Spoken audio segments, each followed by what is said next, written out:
We are live.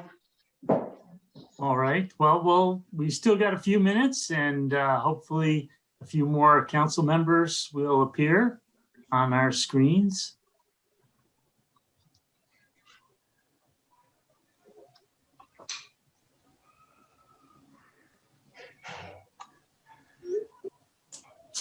Otherwise, it will be a very short meeting.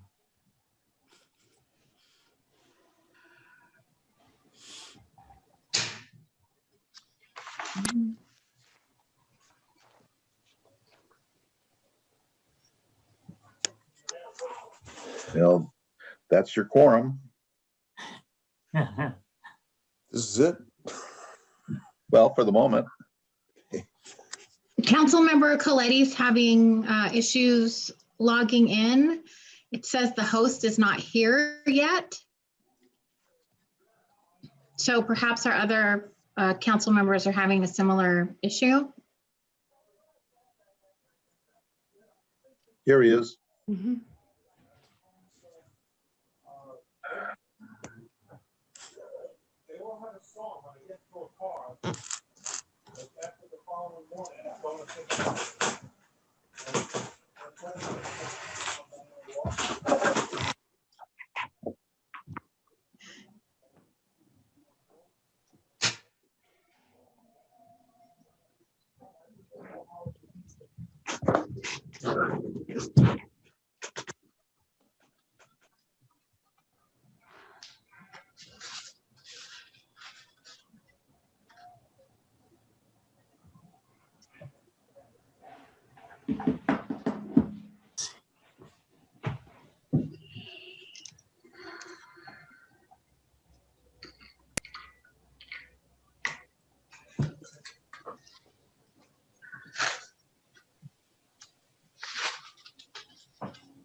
Good afternoon again. We'll just give Councilmember Smith another moment.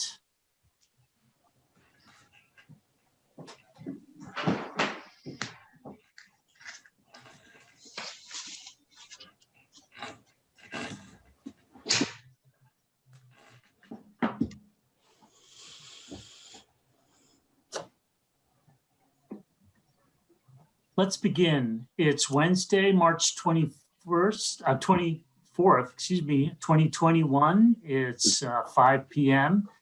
This is the first of two special meetings of the Pacific Grove City Council to be held today. And I'll call the meeting to order and ask our city clerk to kindly give us a roll call. Thank you, Mayor. Mayor Peak, Here. Councilmember Emilio, Here. Councilmember Coletti, Here. Councilmember McAdams, Here. Councilmember Paduri, Here. Councilmember Smith, Here. Councilmember Tomlinson, Here. all present via Zoom meeting. Thank you. We're going into closed session. We have 3 items on our agenda. They're all conference with the first 2, conference with legal counsel pending litigation. The first one is with the Monarch Pines Homeowners Association. We're the defendants. The second one is on pending litigation, Arcacia et al. Versus PG&E, and we're part of the plaintiffs. And the third one, conference with legal counsel, initiation of litigation in regards to Measure L and the state of California CDTFA. And do we have any public on the line wishing to make comment, provide a comment? I see no public participants. All right, seeing none, we'll go into closed session. Folks not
We are live, everyone.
Joe, how did the vaccination go?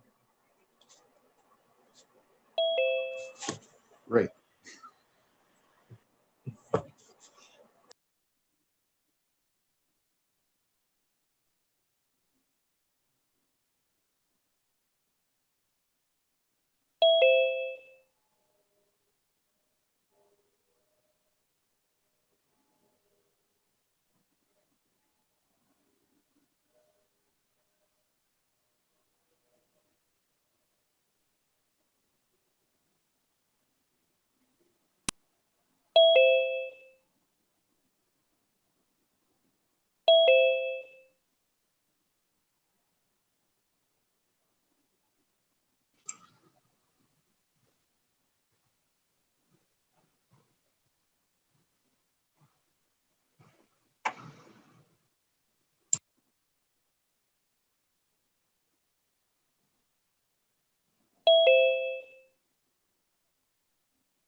Good evening again. Sorry for that interruption.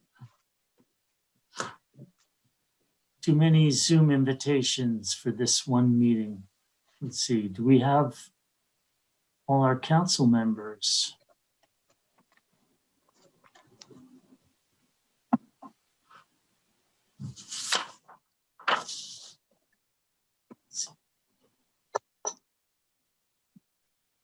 There we go. Good evening, everyone. It's Wednesday, September 24th, 2021. It's 6:04 p.m. It's a special meeting, the second special meeting of the City Council of Pacific Grove. Call the meeting to order. Ms. Kendall, would you give us a roll call, please? Yes, sir. Councilmember Tomlinson, Present. Councilmember Smith, Here. Councilmember Paduri. Here. Councilmember McAdams, Here. Councilmember Coletti, Here. Councilmember Emilio, Here. Mayor Peak. Here. All present via Zoom webinar. Would you please join me in the Pledge of Allegiance? I pledge allegiance to the flag of the United States of America and to the republic for which it stands, one nation under God, Under God, indivisible, indivisible, with liberty and justice for all.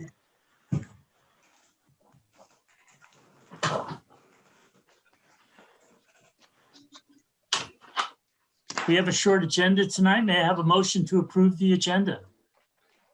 So moved. Second. May we have a vote, please? Mayor Peak, Aye. Councilmember Emilio, Aye. Councilmember Coletti, Aye. Councilmember McAdams, Aye. Councilmember Paduri, Aye. Councilmember Smith, Aye. Councilmember Tomlinson. Aye. Motion carries 7-0. We'll now go to staff and council announcements, and we'll start off with our city attorney, Mr. Laredo. Mr. Mayor, good evening. Good evening to council and members of the public. The council did meet in closed session at 5 p.m. in a special meeting. There were 3 items on the agenda, 2 items of conference with legal counsel. One was Monarch Pine Homeowners Association versus City of Pacific Grove. The other was Arcata versus PG&E, for which Pacific Grove is a petitioner. As to those 2 items, council was provided a status report, responded to questions, and provided general direction, but no specific reportable action was taken. On the 3rd item, which was conference with legal counsel, initiation of litigation concerning Measure L in the California Department of Tax and Fee Administration, council began its discussion, but did not conclude that before time ran. Council did decide that it would adjourn that meeting and reconvene later tonight following the adjournment of this present 6 p.m. session. So immediately after that, we will be going back into closed session. I have not yet affirmed as to whether or not we will be doing that by way of staying on this same Zoom line, or if we will be having a separate Zoom call in or return to the old one. Hopefully by the time you adjourn this meeting, we'll have that answer for you. That concludes my report. Thank you very much. And I assume our very able city clerk will give us that information at the end of this meeting. Yes, Mr. Mayor. We'll turn to Director Hannah. Do we have any other staff announcements for tonight?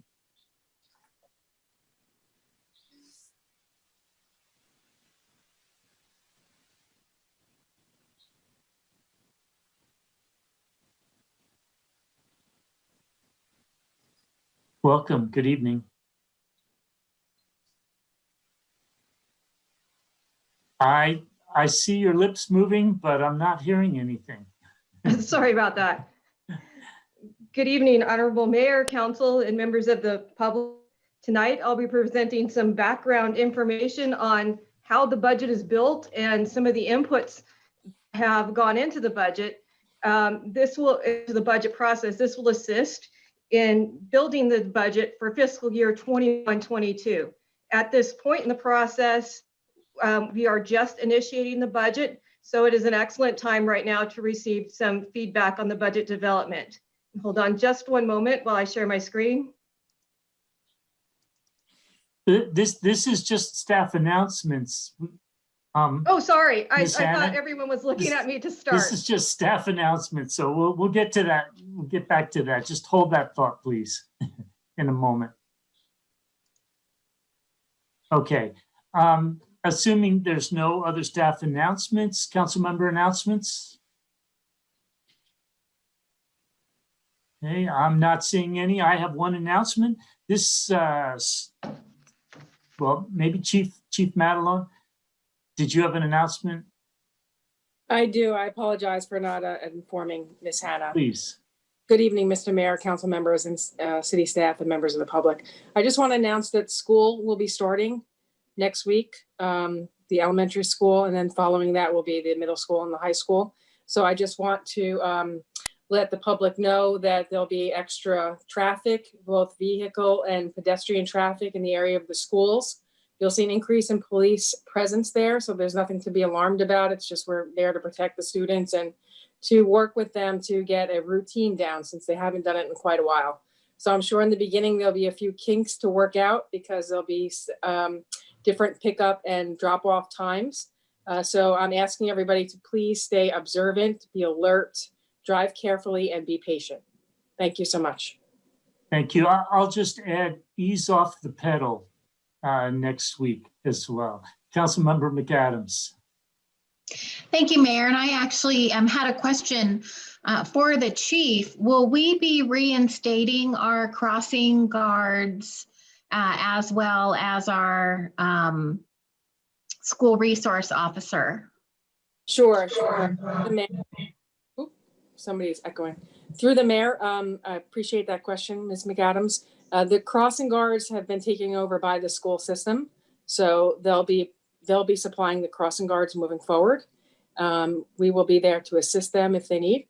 And in regards to the SRO Officer Hanks, I cannot put him back at this time because we don't have the staffing to do so. I had a conversation with the school district.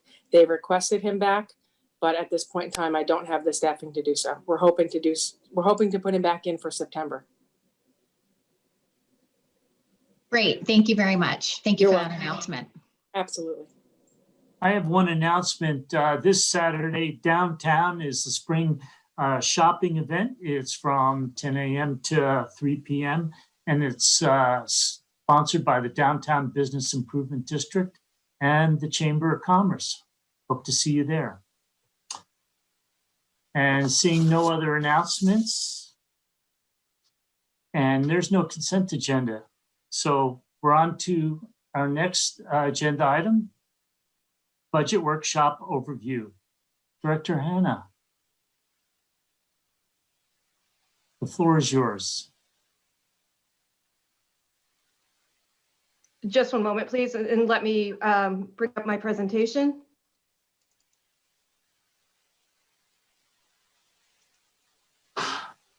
Mayor, do we have to approve the agenda? Oh, did we did that already, I believe.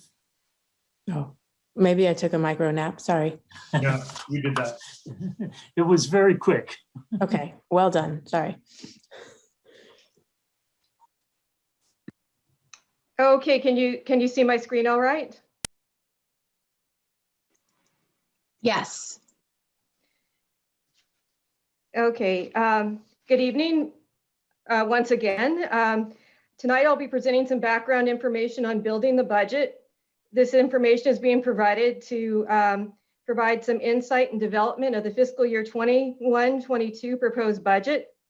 The goal of this presentation is to receive any input from the council in regards to development of the budget prior to when it is presented in June. Some of the items that we'll be reviewing include where the city is in the budget development process, a brief recap of some of the mid-year numbers to provide some context to the budget development, an overview of the percentage of cost recovery for the community development and recreation programs.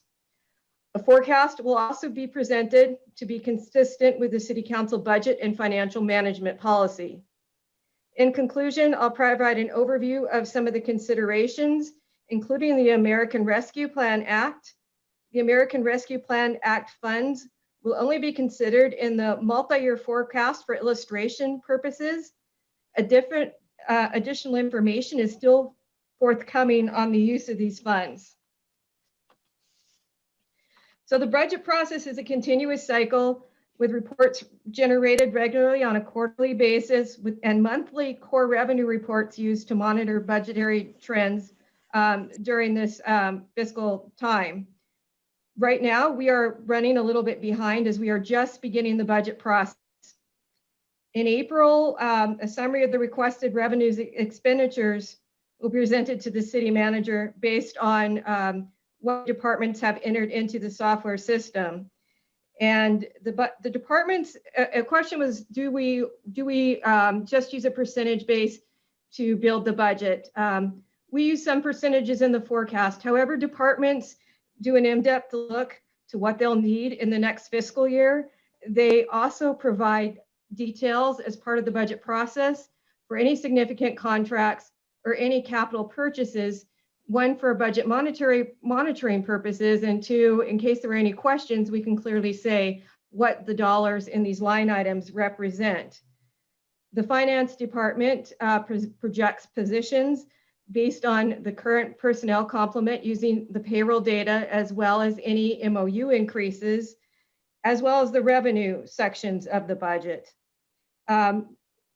Once the budget is generated in March or April, we'll provide those preliminary estimates to the city manager. And then April and May, the draft CIP presentation is going to be held. And in June, we'll be having the 2 budget sessions to review the proposed budget.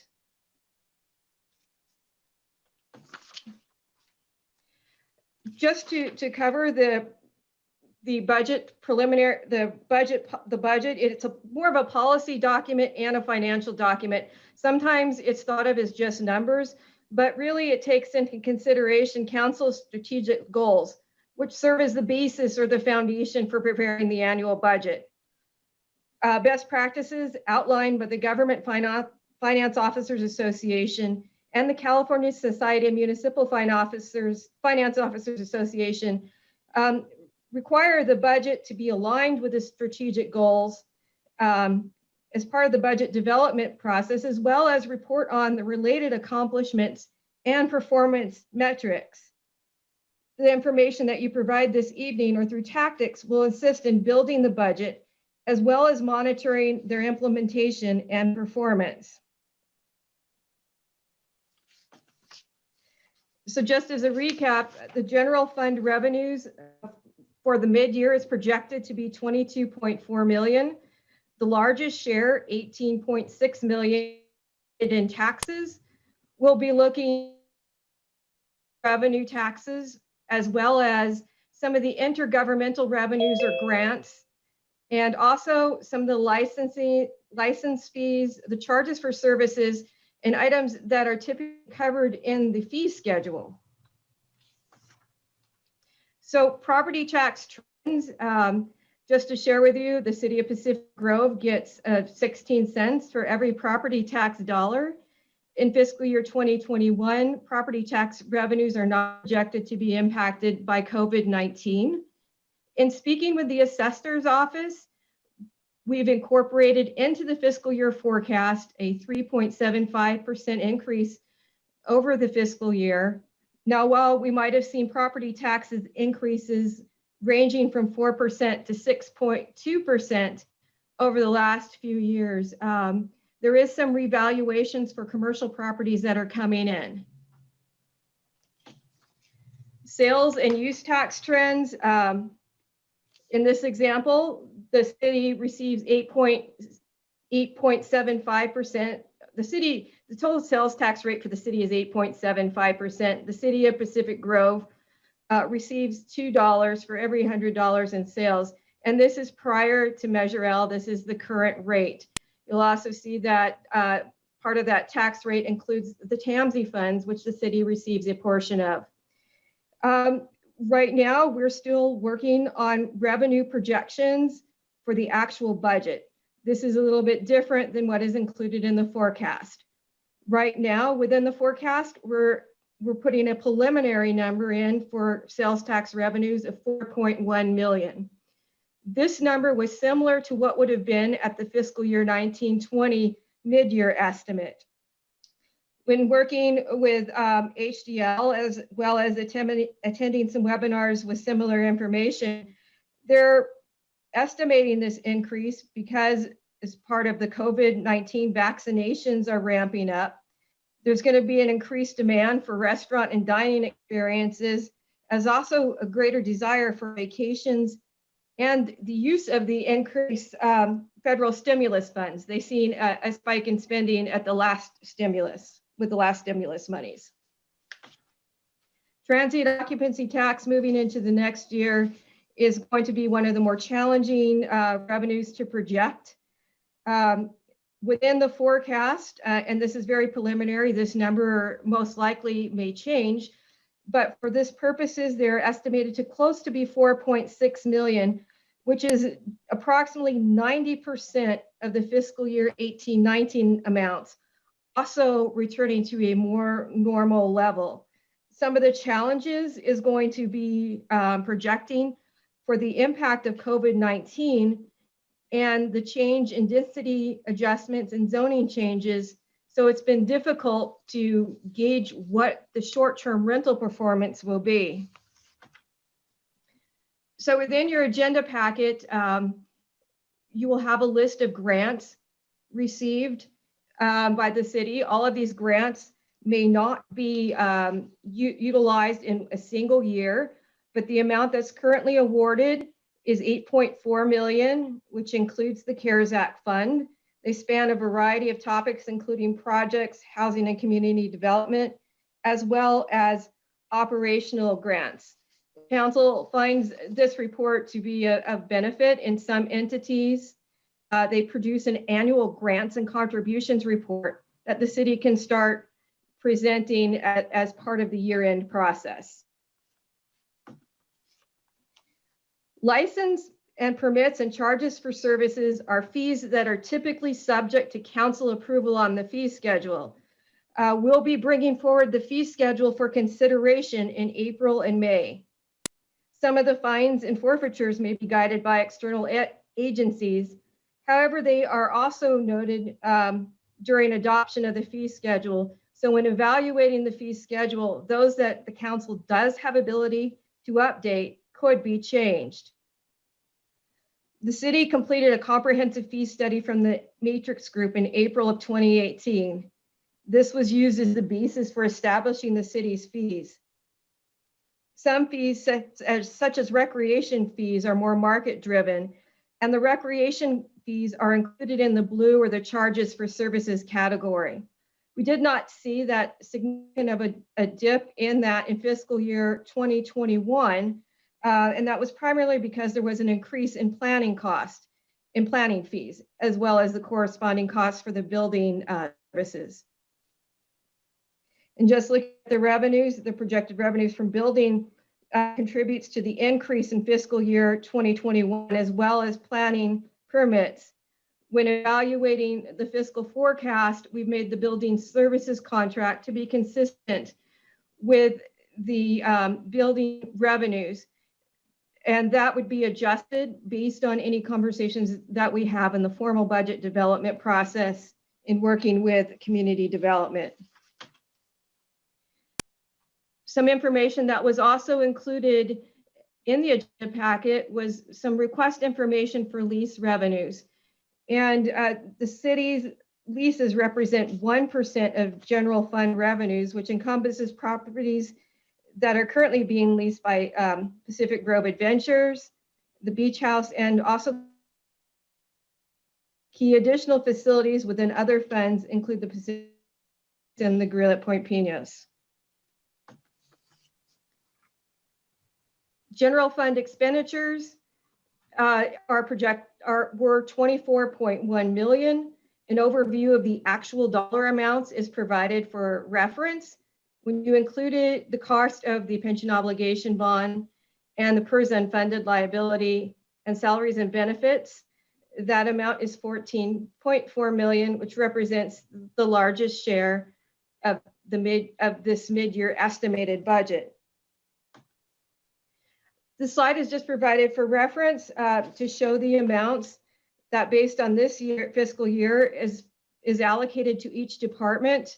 Some of the departments are highlighted in green, and these departments would typically have a greater allocation, such as library and recreation.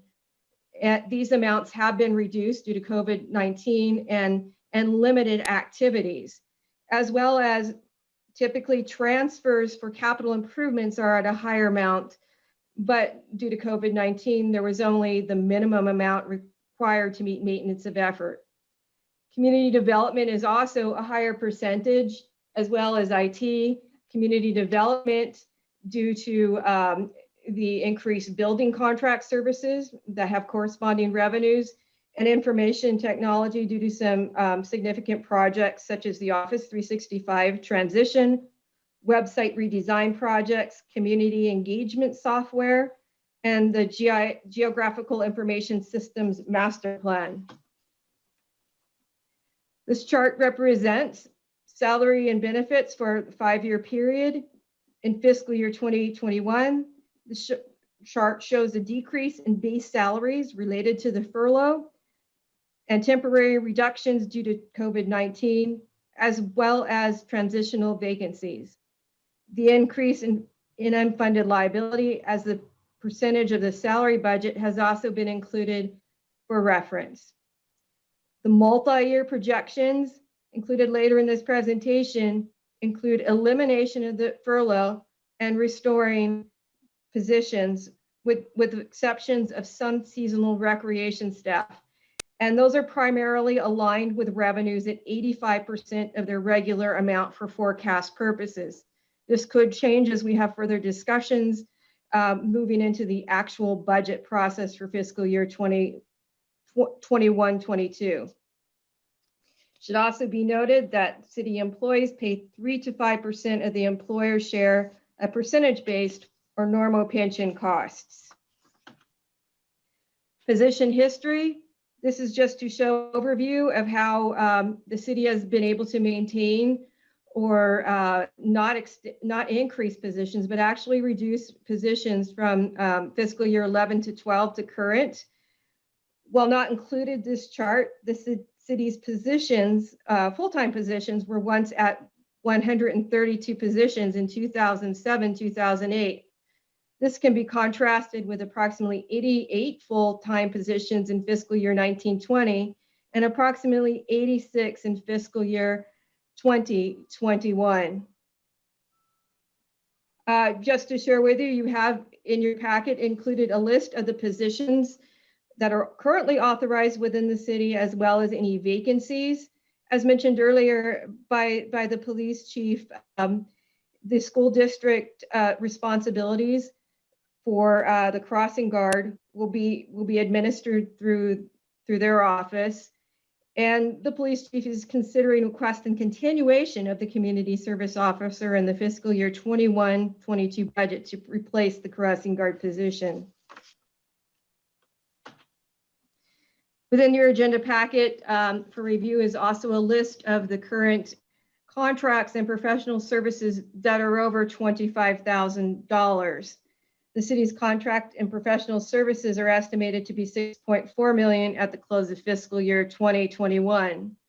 The increase is largely due to the four-leaf building services contract, again, which has offsetting revenues.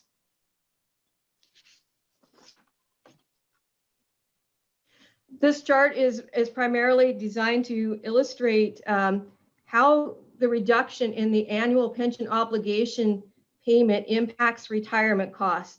There is sometimes the question that we're going to see some kind of offset when the amount of the pension obligation debt is retired. And this is not the full amount, but just a partial amount. So you'll see in fiscal year 23-24 that we're going to have a drop from 6.2 to 5.5 million.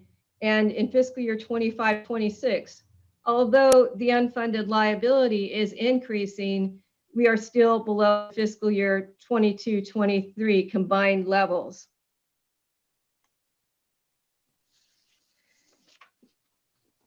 This chart also shows the sensitivity or potential changes to the PERS unfunded liability based on CalPERS investment returns. The bars represent the amounts in the current actuarial report, which project an increase from 3 million to 4.4 million in fiscal year 25-26.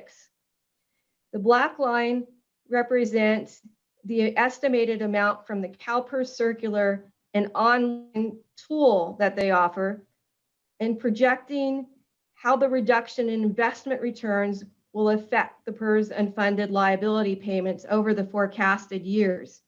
So if that is amortized for the period from current to fiscal year 25-26, rather than 4.4 million, we could be seeing 4.6 million by that 25-26 period.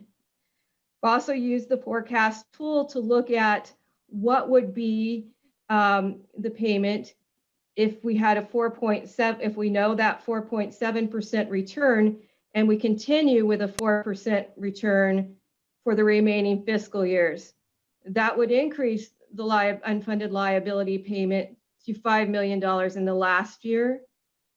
And if it had a 9% return, the gold bar illustrates what it would be if investment returns performed better at 9%, which would mean a PERS payment of 0.3 million. Now, these are just estimates for the outlying years. They can change based on actuarial assumptions, investment returns, or changes in the employees that are drawing pensions. So for informational purposes, the rates are established in fiscal year 21-22, and the rate that was incorporated into the fiscal year forecast included the CalPERS circular rate at the 4.7% return rate with 7% in the outlying years. There was questions in regards to internal service charges and how they are incorporated into the budget. In fiscal year 2021, approximately 2.1% or $508,000 was allocated to the general fund. The overall amount charged to departments was $550,000.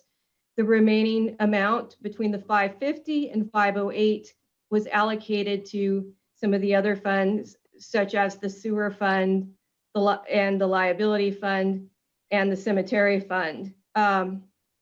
When building the internal service charges to the departments, we look for what amount is needed to meet funding requirements for a specific fund. For example, when we're looking at what is needed for the workers' compensation fund, we look at the revenues that will come in as part of the payroll process, as well as any estimated refunds.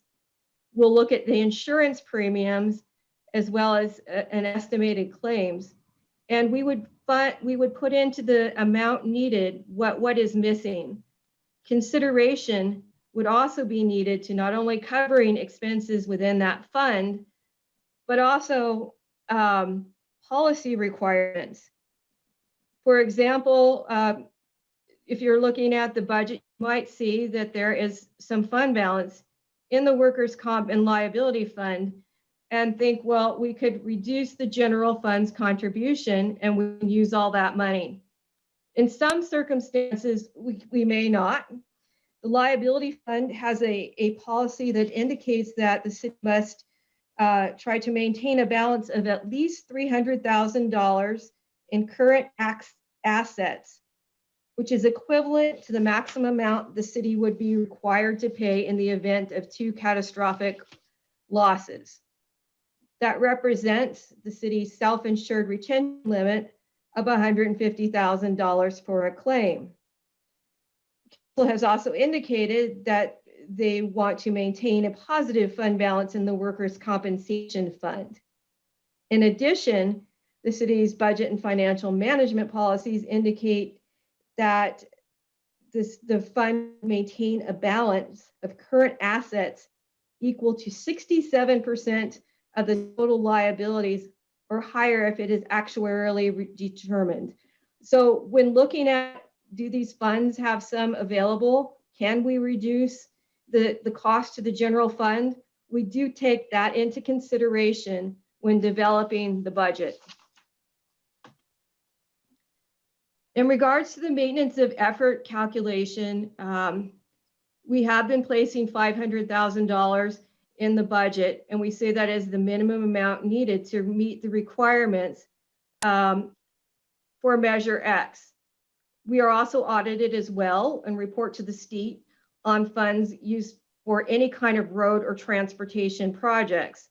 And so what our requirement to meet Measure X standards would be an average of the fiscal year 09 to fiscal year 11-12 amounts as reported to the state controller, which is close to $481,000, or the amount that the city expended in fiscal year ended June 30th of 2017.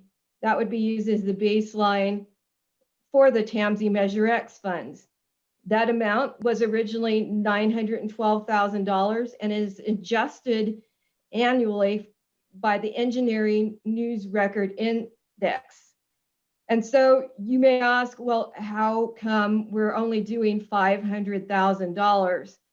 Additional funds from the Public Works General Fund streets budget is used to assist in meeting that maintenance of effort requirement. When the city was experiencing challenges, there was a question as to the value of funding the maintenance of effort requirement. The chart presented shows the funding that the city has received from SB1 and Measure X. Over the 5-year period, it is estimated to have generated $3.2 million in additional funds for streets. The most recent annual receipts of approximately $800,000 are exceeding the city's annual investment, with continuing to assist in improving the pavement condition index. So when we look at the budget, we see transfers out. To give you an overview of what could be considered in the transfers, some of the items which could be non-discretionary are providing partial support for emergency communication services. The city has a public augmentation fund, and within that fund, there is tax revenues that come in that partially support the 911 services. The city's additional contribution to that fund are considered transfers from the general fund. The most current amount is close to $260,000. We had contributed more to that fund historically. However, we do see that that has a fund balance, and we, by following a similar process as the internal service funds and limiting the charge to the general fund for those services. Some other non-discretionary transfers could be funds required to meet any external grant or funding requirements. What could be considered non-discretionary or discretionary could be capital improvements, the amount of dollars that are contributed each year or transferred to the capital improvement fund, amounts for capital outlay, additional items that could be considered discretionary transfers out, retaining savings for equipment replacement, such as the fire engine, which we contributed funds but now have retracted them back to the general fund, and providing a contribution to assist another fund. In talking about what is discretionary versus non-discretionary, that could be a variety of items. Just as mentioned earlier, it could be some of the capital funding. It could also be some of the contracts. Within the contracts listing that staff has provided, they have segregated or marked those that are considered ongoing routine services, while others are listed as one time. For example, within the Administrative Services Department, we have a contract with the city auditors, which would be needed annually. However, the vendor could change. And then on contrast, there is a contract for Office 365 implementation and training, which would be considered a one-time contract. The criteria for discretionary versus non-discretionary could be dependent on council goals, as well as the potential cost associated with potentially deferring an item. Another item that was mentioned to discuss was overall cost recovery levels. Council adopted a policy in relation to assisting in recapturing fees for specific services or programs. The general fund department, which receive a significant amount of fees, include the recreation and community development departments. As mentioned earlier, in April 2018, the city completed a fee study for all individual fees. This included working with different departments, looking at the amount of time spent on each task, looking at the overhead cost, and any materials that may be needed to complete a service. In the case of these percentages, I have not used capital purchases, the facade program, the pension obligation bond, and the unfunded liability. While the unfunded liability could be considered a cost of salaries as well as debt, the rate of increase would result in a considerable rise in fees. In the case of recreation, recovery levels are based on primarily market rates.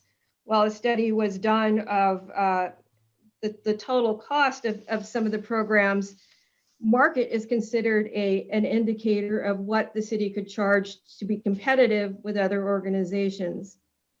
The percentage of department cost recovery for the recreation department has ranged from 59 to 40% from fiscal year 16-17 to fiscal year 18-19. Fiscal year 18-19, variations in the program manager position overlapping caused a decrease. In fiscal year 19-20 with COVID-19, both recreation programs and facility rentals impacted the amount recovered in fiscal year 19-20. The policy level for recovery for community development is 80 to 100% of the cost. The overall rate for fiscal year 16-17 and 17-18 was 93%. While in fiscal year 18-19 and 19-20, you're seeing a decrease in the cost recovery level. This is primarily due to transient use licenses associated from the short-term rentals. They were originally at approximately $277,000 annually, and they were reduced to $129,000 with the reduction of properties. This function has now moved to the finance department. And this is the primary reason for the reduction in recovery levels. And as part of the fee study, the building services fees were not studied, and consideration may be given to whether or not with a new contract with Four Leaf, whether those fees are reevaluated. At the time with the City of Monterey, there was a recommendation to charge a 8% surcharge to meet cost recovery goals. At that time, the current council chose not to implement the surcharge and have a fees in of higher planning related fees.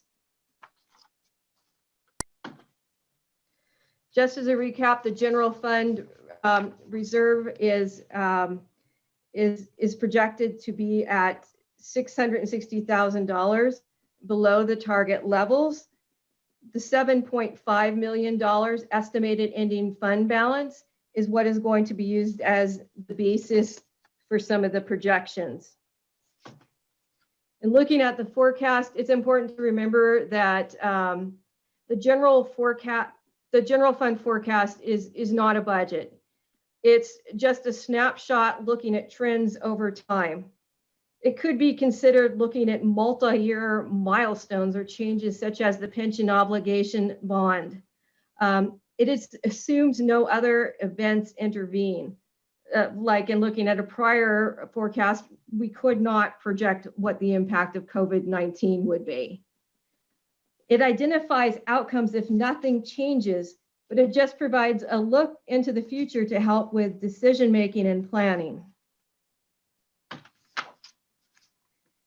The baseline forecast includes some of the assumptions that were mentioned earlier in the presentation. This included a return to regular staffing levels, with the exception of some seasonal recreation staff and the related revenues. It does not include the American Rescue Plan Act funds. It provides an overview of key multi-year on PERS rates, along with general expenditures. It includes the minimum estimate to meet maintenance of effort requirements to receive other funds. The building services contract is estimated to be covered by corresponding revenues. Those items may be adjusted based on further discussions with community development. In this scenario, revenues are represented by the gold line, and in all years, it is below the bar graph of expenditures.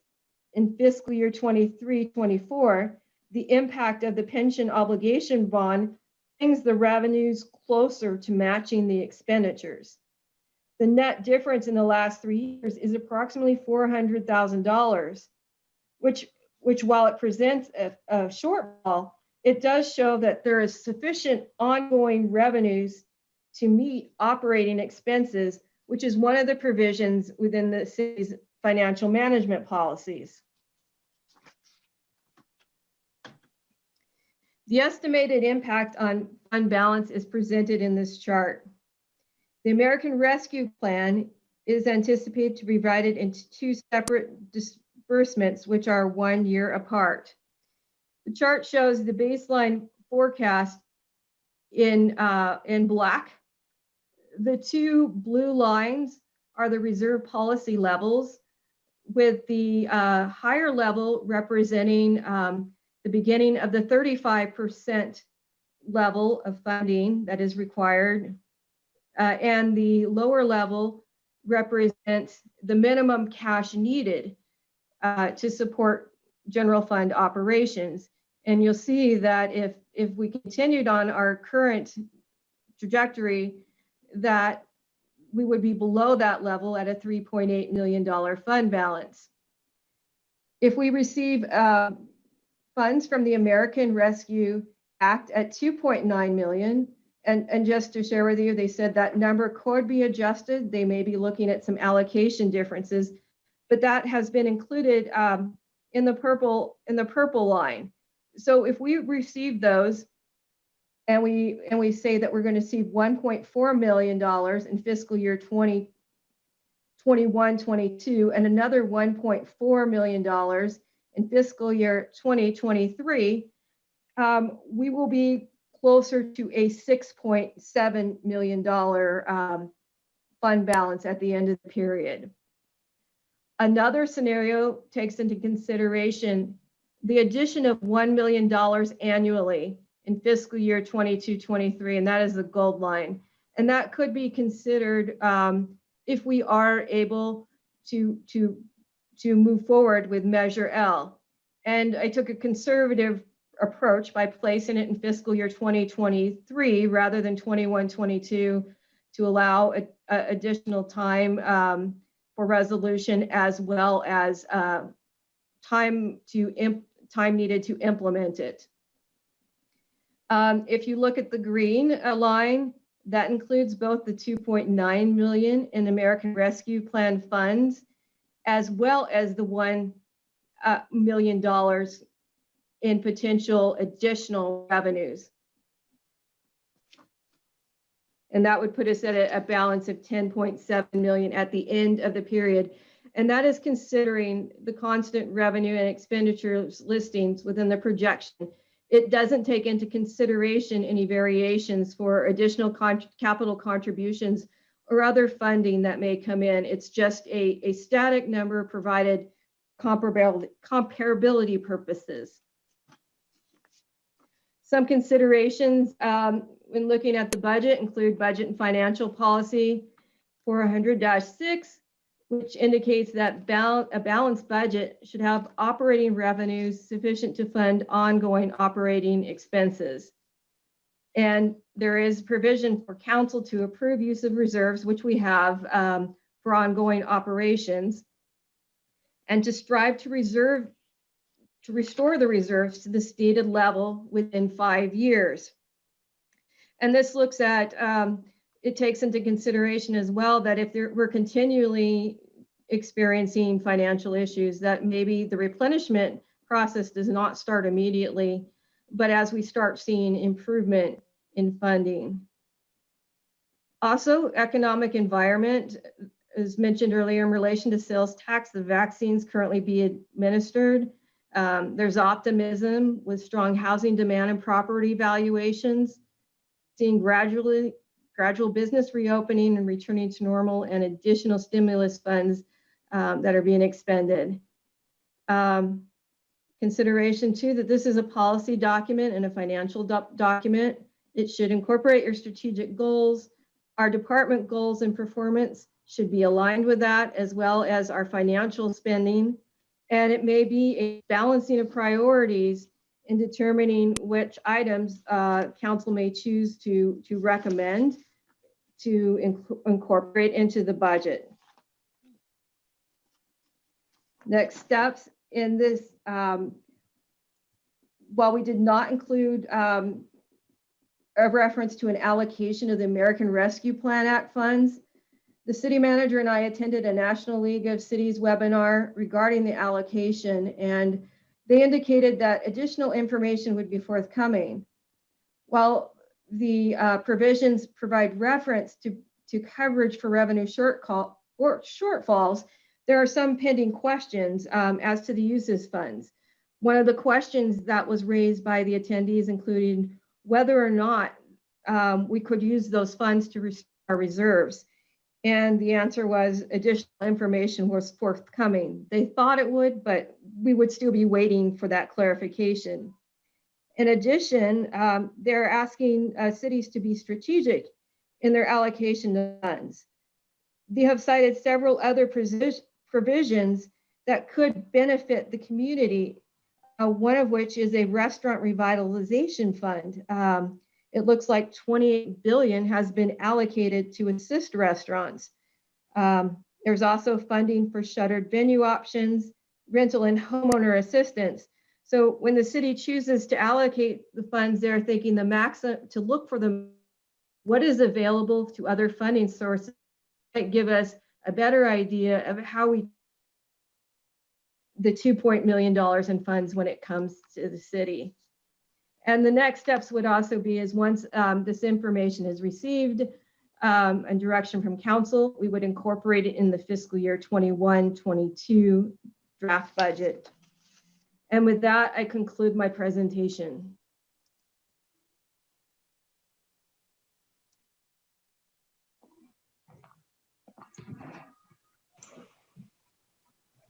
Mayor, you're on mute.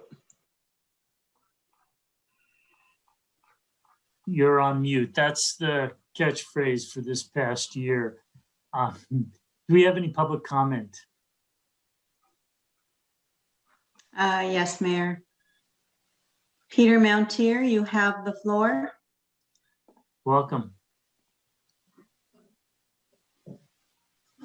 Thank you, and good evening to all. As you preview the budget for the upcoming fiscal year, we wish to encourage the council, we at the chamber, excuse me, to consider prioritizing funding for economic development programs and initiatives. This morning, our board of directors met and voted for us to lobby for funding for that kind of thing. Everyone here knows economic development is key to the success of any city, especially now with so much devastation the pandemic has brought to the labor market and virtually every salient industry. With that in mind, I would encourage you to consider prioritizing broader support for all of our businesses rather than solely individual grant programs. And it's not that the city's grant program isn't appreciated. The chamber supported the idea. We promoted it heavily to our membership, and we're grateful for it.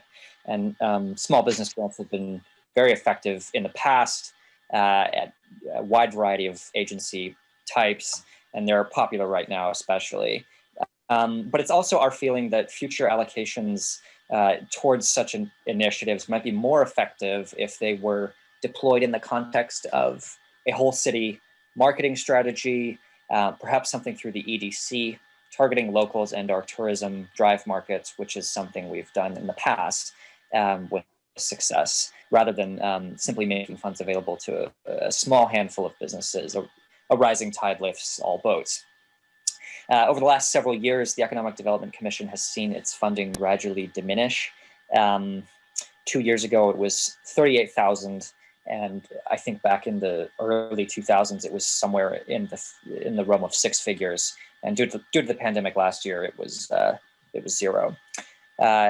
So I know the status of the American Rescue Plan funds is pretty up in the air right now, but it is our position that the city should allocate a percentage of that funding if you get it, and you can spare it towards an economic development program that looks like that. So that's all I have. Thank you.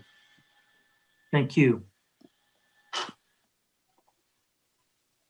Do we have anyone else from the public wishing to speak on this I item? see no other hands raised, Mr. Mayor. Okay, we'll bring it back to council for council discussion. I envision at least a couple of rounds, maybe three, so you don't have to speak once and be done. Who would like to lead off? Councilmember Coletti. Thank you, Mayor. I'm going to have kind of a series of questions for Tori, and I'll start off with one regarding Measure L.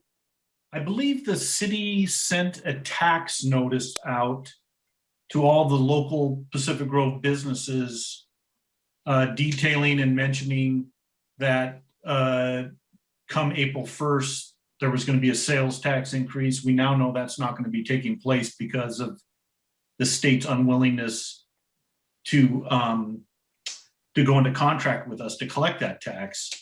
But my question is, if we've sent a notice to PG businesses that they should start collecting this tax on April 1, have we now that we know what is going on with the state, have we also sent out notice that that is no longer the case? Through the mayor, Councilmember Coletti, I want to verify that. I want to say that we have, but I would need to confirm with staff. Okay, I appreciate it. My understanding is we haven't, and April 1st is coming up here pretty quick. So I just want to mention that, put that out there. If we look at attachment number 4, this is the lease, Pacific Grove, City of Pacific Grove leases. This is attachment 4 in your agenda report. I'm looking at these. I'm looking at these rents, and the first question I have is: are these gross or are these net?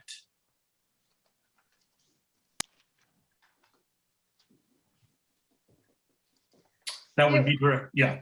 It would depend on the lease. I may need to go back and pull some other information on the leases. Some of them do include where the tenant is paying utilities. And I believe the majority of them have the tenant paying the utilities, but I would need to want to look at them individually. We just included the rental amounts and the provision and the main provisions.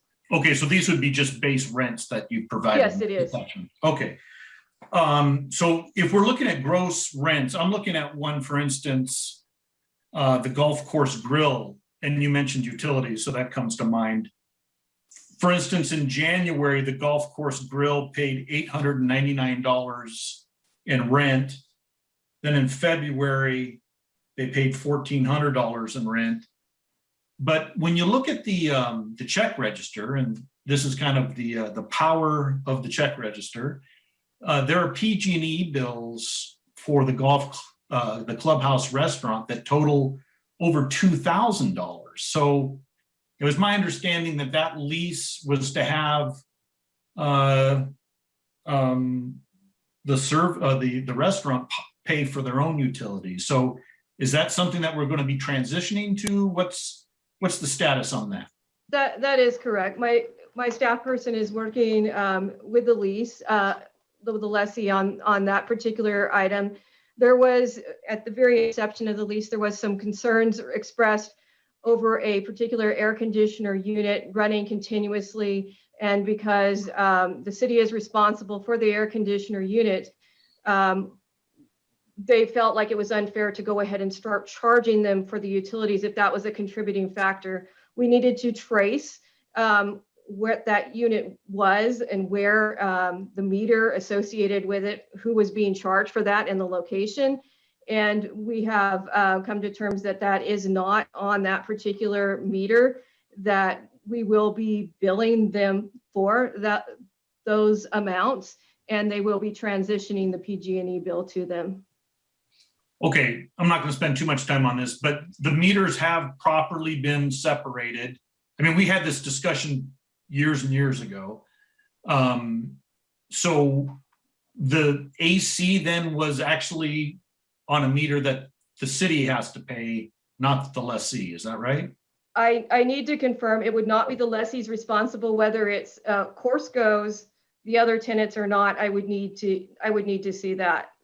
Well, I understand. So that's something that I kind of noticed and concerned, because if you look at the rents, seems like we're making money, but when you add in the payments we're also making, we're actually losing money. So it'd be nice to know what the net actual rent, the net income, the net revenue to the city would be for future reporting. And thank you for clarifying. So on the PERS unfunded liability payments, is that amortized over 30 years, or is that the new 20-year period? And I think there's also some flexibility where you can amortize it over 25 years. So what's the status on that? That particular one is amortized over the 20-year period. Okay, and that's fairly recent when CalPERS implemented that. Instead of amortizing your unfunded liability over 30, you're now required to do it over 20. So the payment obviously is going to be higher, yearly payment, annual payment, but you can also get it out to 25 if you so desire. Is that right? Is that an there is a process where you can request hardship concern with CalPERS, and it's subject to their approval as to whether they offer the city a discount or not. Okay, so some of this increase. Okay, thank you, appreciate that. What is the status on the local water project business plan? Is that coming in April? What's the status? Yes, we are still working with Corsco on negotiations. We have a big ask in what it would mean to make the local water project whole. So they really need to take into consideration some of the factors. It's taken a little bit longer than anticipated. However, we do know that we need resolution on the local water project, and we may bring back the local water project prior to that resolution, because as we're heading into the budget season, some of the discussion is going to be on potential allocation of water entitlements.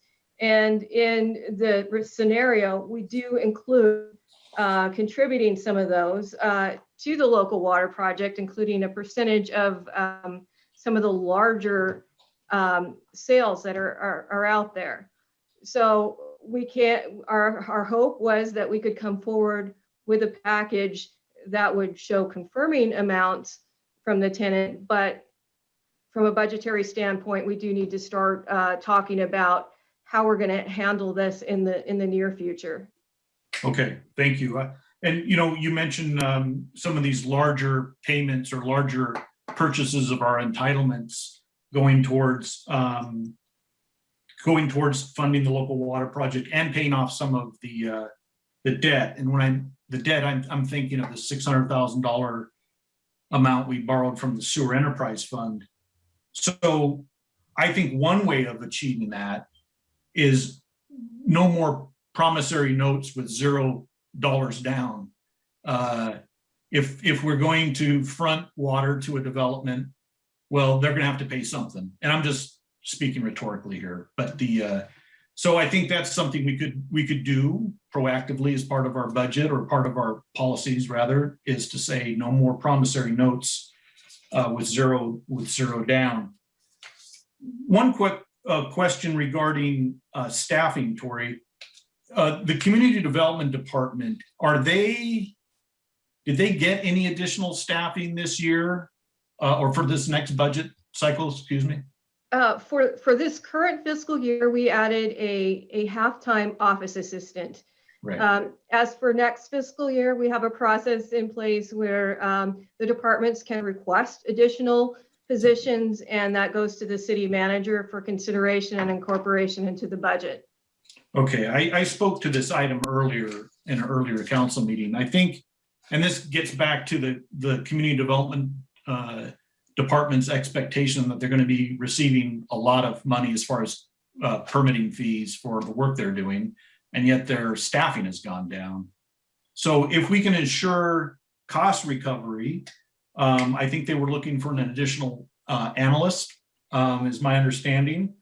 So if the fees and the cost recovery are lining up, then I would support, at least in this limited case, an added position to help them do the work that people are actually paying them to do through these fees. So that's something I'd like to get on the record. I did look through also the contracts over $25,000, and thank you for providing all this and really easy to read tables, and et cetera. That helps me a lot. There is one, of course, the Cold Pro Media contract for $34,000. I'm just going to say I think we need to just cancel that contract as soon as possible. But the additional thing that comes up is it looks like the PO date is February 10th of this year. So is that the PO? Is that just the last? Is this column just reflective of the last PO that was issued for that contract? That is correct. It represents the date that my staff generated the PO. It's an automatic date that comes out of the software system. It may not reflect the contract date, but the date the PO was generated. And it's the last PO. There could be several POs made towards the contract, for instance. Right? I believe so. There's only typically when there's a PO for a single topic or a single function, they amend the existing PO. And they may add money to the PO or delete that PO rather than issue a brand new PO number. Okay. Well, I guess my comment kind of stands. I'd like to see that one go away. We've got some Liftoff, I guess, has a contract for $30,000 approximately for training. I'd really like this council to consider. And I guess that's for Office 365 or something like that. Through the mayor, that contract is for as implementation assistance for Office 365 as well as training, but a portion of it also includes the Office 365 licensing. Oh, okay.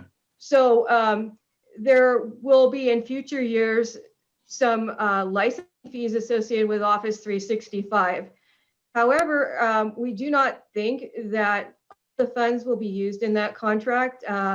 Our chief information officer has done a lot of the implementation work himself and has relied very minimally on this. This was a contract that originally was started at the beginning of the fiscal year. And as he looked at it further, there were some challenges in moving from Google to Office 365, and he did a lot of the work himself.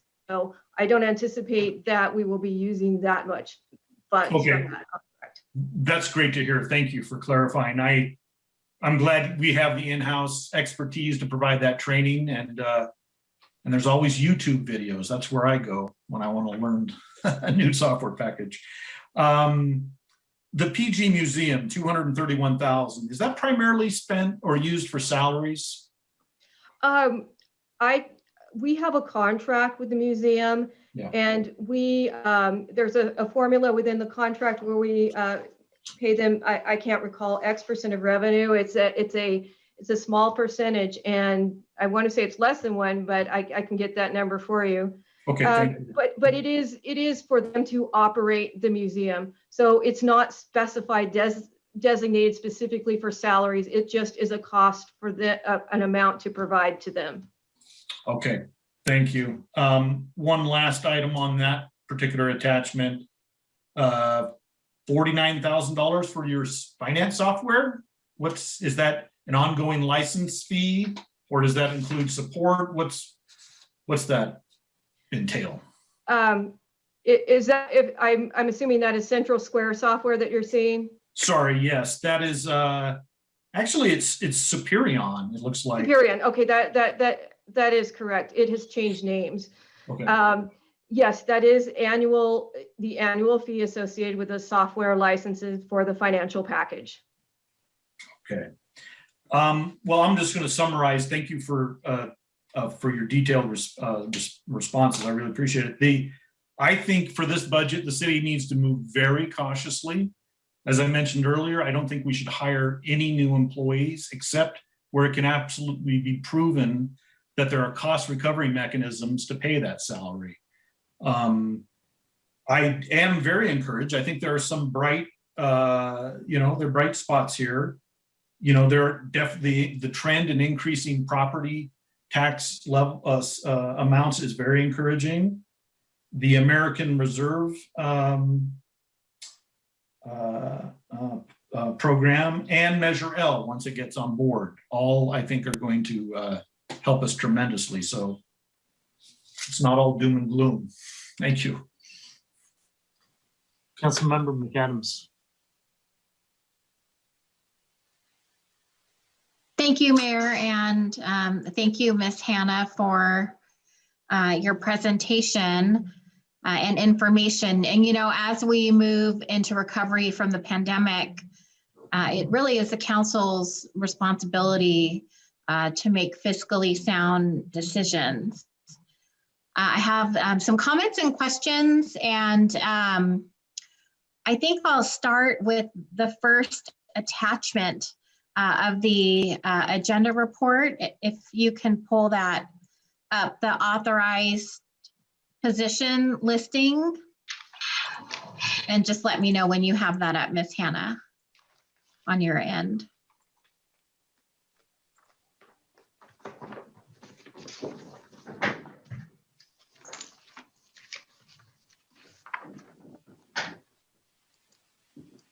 Yes, I have that. Great. So I'm just wondering, with the vacant police officer positions, how is the overtime being impacted, and who's keeping an eye on that amount? Because clearly we are down several officers. I would look to the chief for further comments. However, just recently looking at the mid-year budget, they are within their overtime budget right now. Okay, that's good to know. Yes, through the mayor. Hi, Ms. McAdams, Mayor. Yes, we monitor the overtime. Officers are doing their very best to use their furlough times, and they're only taking time off when there's enough staffing. So the only overtime we're occurring are for emergency responses to calls, when we get held over for arrests, when we get called in for calls that are related to emergency responses, and when any officer calls out sick and it wasn't prearranged already. So we are within our overtime budget. We have not exceeded that, and we are on target to be in line with the budget by the end of the year. Great, thank you, Chief. And if you need any support or assistance with regards to recruiting, please know that we're here in whatever capacity. Yeah, we are actively recruiting. I know Jocelyn's on the line here. She's doing a fantastic job, coordinating that, as well as Commander Santos. We actually had some interviews today, so we're hopeful. Good. Thank you so much. Of course. And then on the same attachment, Ms. Hannah, So we are in the red tier, and hopefully come April 7th, we're going to be in the orange tier. So I'm just curious, how are you budgeting for, we're going to be having to bring on more library staff. We're going to have to be bringing on more recreation department staff. So how are you gauging that and sort of, incorporating that with regards to in the salaries position of the budget? For this year, we have it included in the budget an estimate for some of the part-time recreation staff to come back. We also included some corresponding revenues. In doing so, we consulted with the recreation department on what they thought, considering that we may reopen towards the summer. So for this fiscal year, we think we have sufficient funds budgeted. For next fiscal year, we will be checking in with them as well.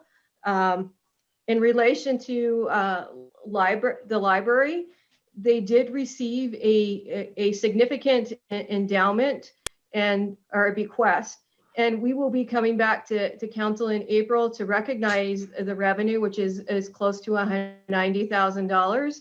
And at that time, some of the funds will be used to support, I believe, 2 half-time positions this year.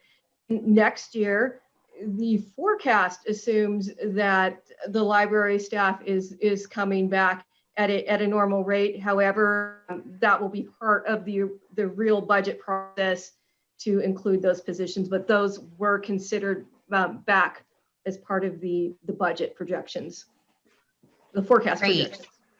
Great, thank you so much. And now going to the second attachment, which is the contracts over 25,000. Councilmember Coletti brought up the 231,000 to the museum. I kind of had that as a note too. Just wondering, does that include the building maintenance? And also, when was the last time this contract was reviewed? I would need to look at on the contract to get you that information. They do, I would say, building like capital improvements on the facility would be our responsibility. We do some minor work on the elevators, but typically there isn't much additional expenses included in that other than the base payment and some minimal other items.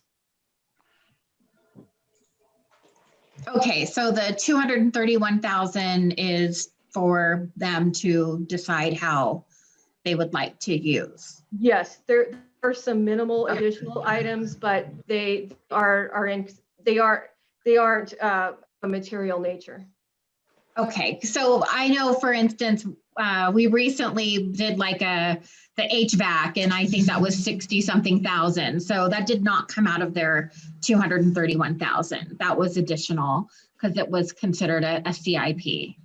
Yes, that is correct, as well as a lighting retrofit project. Those are both funded by the city. Okay, thank you. And also on that, the Monterey County Convention and Visitors Bureaus for $86,000. Is that, so that is our one-time fee, that's our annual sort of membership fee? That I would like to say that is correct. I may need to go back to the details, but there is an annual fee that we do pay for them based on, it is a percent, now that I'm thinking it through, it is a percentage of our projected TOT revenues. They decide on that amount. Typically, it is a higher amount. We had some conversations with them and they lowered the fee for the cities in this fiscal year due to COVID-19. Okay, so just for me, since we're sort of talking about, what we would like to see in the budget, I mean, I would prefer, I mean, that's almost $90,000. That really could be a marketing firm committed, dedicated solely to the city of Pacific Grove, or perhaps half of that could go and refund the EDC budget. I mean, I would really, because with MCCVB, they're also marketing Carmel and Monterey and Marina and all of these other locations. So that might be something to consider, to just really use that dollar amount for some direct marketing for the city of Pacific Grove. I think that has more value. And then so the next attachment is actually I just have a comment about it. You know, it's really exciting. I would like to thank Public Works for obtaining all of these grants, as well as to housing staff for keeping up. You know, there's always lots of timelines and deadlines, and especially pertaining to the SB2 monies and planning grants. So just thank you, staff, for keeping up on those. So the next attachment is with regards to the leases. And thank you, Ms. Hannah, for including this. I have never seen a document like this before. It was really helpful. Councilmember Coletti had mentioned the Point Pinos Grill. I had, you know, in my notes that they paid $900 in January and $1,400 in February, which is substantially less than what the prior tenants were paying, you know, during the pandemic. And then now with the PG&E bills, you know, the city is losing money. So do we have an idea of when the grill will be at least to paying what the prior tenant was paying? Well, what through the mayor, one of the amounts, the factors is that we will be billing them for the utilities. So that money will be coming in, and that would make it similar to the prior tenant. They've also had a lower inception percentage coming in. The prior tenant was assumed to pay part of the utilities with their lease. So there is a ramp up. We have not discussed, you know, when it would substantially increase. But that is something that, of course, like all of the rents that we are monitoring, and it's good to see that we are seeing, you know, increases in those that are percentage bases, such as Pacific Grove Adventures in this next month, as well as the snack bar. Those both have started to increase in February over January's amounts.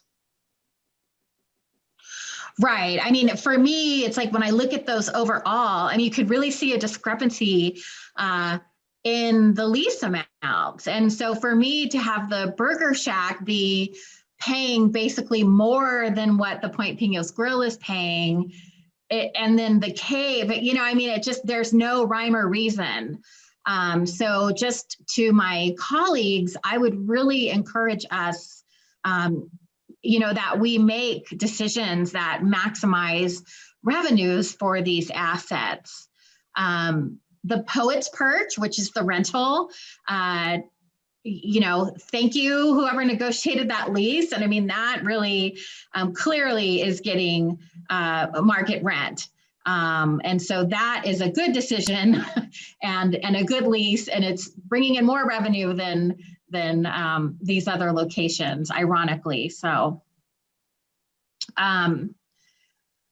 just some sort of miscellaneous notes that I have on the sewer fund loan, the $600,000. Do we have a repayment schedule yet, or a loan document? I know we've talked about that before. Through the mayor, we bring that back with the business plan for the local water project. What we are initially thinking is that it would, one of the promissory notes would be used as a basis for paying that back. But of course, we have to get council approval on that. So that is coming back for further discussion. Okay, so since we're discussing what we would like to see incorporated in this fiscal year budget, is that any and all water entitlement sales go to repay the $600,000 sewer fund loan. And then moving forward to, once that gets paid off, is that, you know, hopefully if there are other water entitlement sales, would offset the loss, the ongoing loss of the local water project. I know that I've said this before in the past, but I do think that, you know, that loss is not going away. And unfortunately, we're not selling the water entitlement. So we need to figure this out. I also think, you know, with regards to slide 13, where you have all of the percentages, the allocations of departments, that was really eye-opening for me. You know, 3% going to our recreation department and library department is sad. I mean, that's really sad to me. So if we can get creative and maybe pull, you know, 1% from IT, 0.5% from our budget, the city council budget, 0.5% from the city manager budget, and 2% from the police, you know, like right there, that's another, that would bring both of those departments from 3% to 5%. So just something to think about, you know, how can we invest in those areas? And, you know, those always tend to be the budgets that get cut. So, you know, I just really want to encourage that we sort of think out of the box and invest in our community on that capacity. And then just lastly, slide 16, the contracts and professional services. Does that also, I mean, does that include like our fire department and city attorney? I mean, is that all of our contracts and professional services? That is correct. Okay. And so you're saying that maybe that almost $1 million difference is coming from the community development, the 4-leaf? I would say, looking at the contract piece, that there's probably at least $400,000 to $500,000 in difference if we look at the baseline of that contract, what it was originally thought to be and what it is today. That would be one of the primary factors. Okay, great, thank you. And then as far as the American Rescue Plan money, again, I would really encourage that we do some community outreach via a Google form or an online survey. And then perhaps for the mayor's consideration, a council subcommittee to sort of go through, you know, what the community input was. And then from there, you know, talk about where the money could be. I mean, we've always had a long list of unfunded capital improvement projects.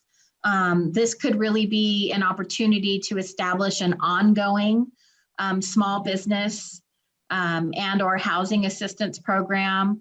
And I really appreciated Peter Mountier's comment about, you know, it should be encompassing all businesses, not just you know, restaurants. So I do think that we need to be a little more broad with that dialogue and support. So thank you. Thank you very much. Councilmember Peduri. Thank you, Mayor. Thank you, Councilmember Adams and Coletti, for all those questions. I happen to have some questions as well. So just bear with me. Tori, first of all, excellent presentation, and thank you for the slides. Actually, they're really very informative. Gives me a view on all the dimensions that are going on. So it really does help. And I'm just going to pull some random papers here. So here, the first one is around leases. There's a document around leases. So I had a question here. This is great information. Would you be able to capture information on when these leases end? Because the lease end date isn't here. Is that something that can be included? Councilmember Peduri, through the mayor, the lease end date is actually listed in the left-hand side of the page. Oh, it's ending. Okay, got it. And so where there is and where it says not applicable or month to month, are those like in perpetuity? I believe we may have like the Poet's Perch. It is more of I believe a month-to-month date. The Vista Point Apartments, it's a dollar lease, so it may be more of an ongoing one. I'd have to confirm with staff what is listed there. It could be a perpetuity one. Okay. Or actually, I'm looking at it, excuse me, it's an 80-year ground lease. So that we might need to just update that column. Okay, and so when I see 80-year ground lease, does that mean starting 2000 ends in 2080, or has it been signed last century? And that would be something I would need to confirm with my staff. Okay, very good. But yeah, it is. This is great information, and I think as we come up on these lease ending dates, I think one of the things we need to look at is how can we structure these leases much beneficial for us, because I saw the slide around cost recovery levels, and really I think that's a direction that we need to take as a policy around how we can recuperate cost as much as we can. So thank you for that. The other one was around the overview of contracts over $25,000. I had a similar question there. Is there an end date of the contracts that we can pull in here? Typically, the contracts could be annually, or they could be on. They're based on an actual dollar amount. At the end of the fiscal year, we would roll the contracts if they had not been expended, because if you initiate a contract for a certain dollar amount and they weren't able to expend it, we would still be in a sense encumbered to that vendor to complete that project potentially. So some of them may not have an end date. One in particular that comes to mind could be the one associated with Monterey Peninsula Engineering with the ASBS wet dry weather diversion. I know that had started, I believe, at the end of last fiscal year, and it's continuing through this fiscal year. And without Public Works comment, it could continue into the next year, but it may be finished this year. So we evaluate them at year end to see if they need to be brought forward or if we need to close them. Okay, understood. Just general observation. So there's a column here for one-time or project-driven, and it appears to me that the one-time or project-driven things should have a project code. So I'm just going to give one example. Geographic Technologies Group does not have a project code, but it says it's one-time or project-driven. How do these project codes get assigned? Through the mayor. Projects are assigned typically a smaller purchase, such as a one-time contract, may not necessarily have a project code associated with it. The project codes that begin with CIP are typically capital projects, and we track them within a separate fund so we know how much monies are allotted to each project. Some of the projects with a TRC have a project number because they are specifically related to a grant. So we want to track grant revenues associated with grant expenditures so we can produce a report that shows, like, if we've expended this much, have we billed for all of our revenues?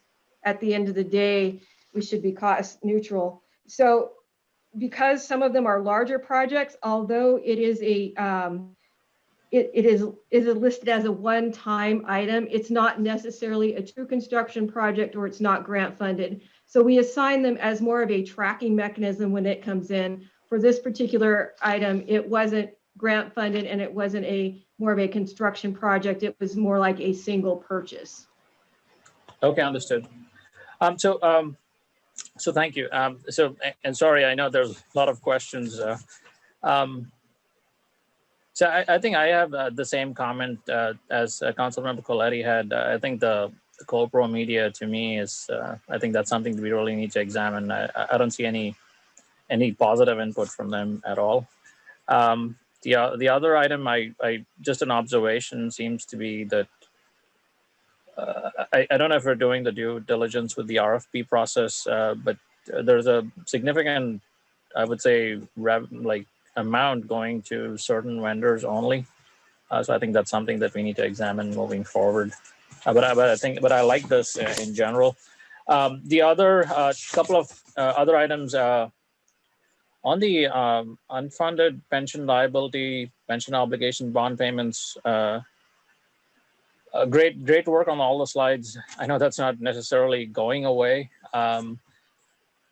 Question for you, there's obviously some 2029 implications for the pension obligation bonds. That's when the bond, I think, completes, but that doesn't necessarily mean it's going away, right? We're probably going to have another bond ensuing, correct? Through the mayor, not necessarily.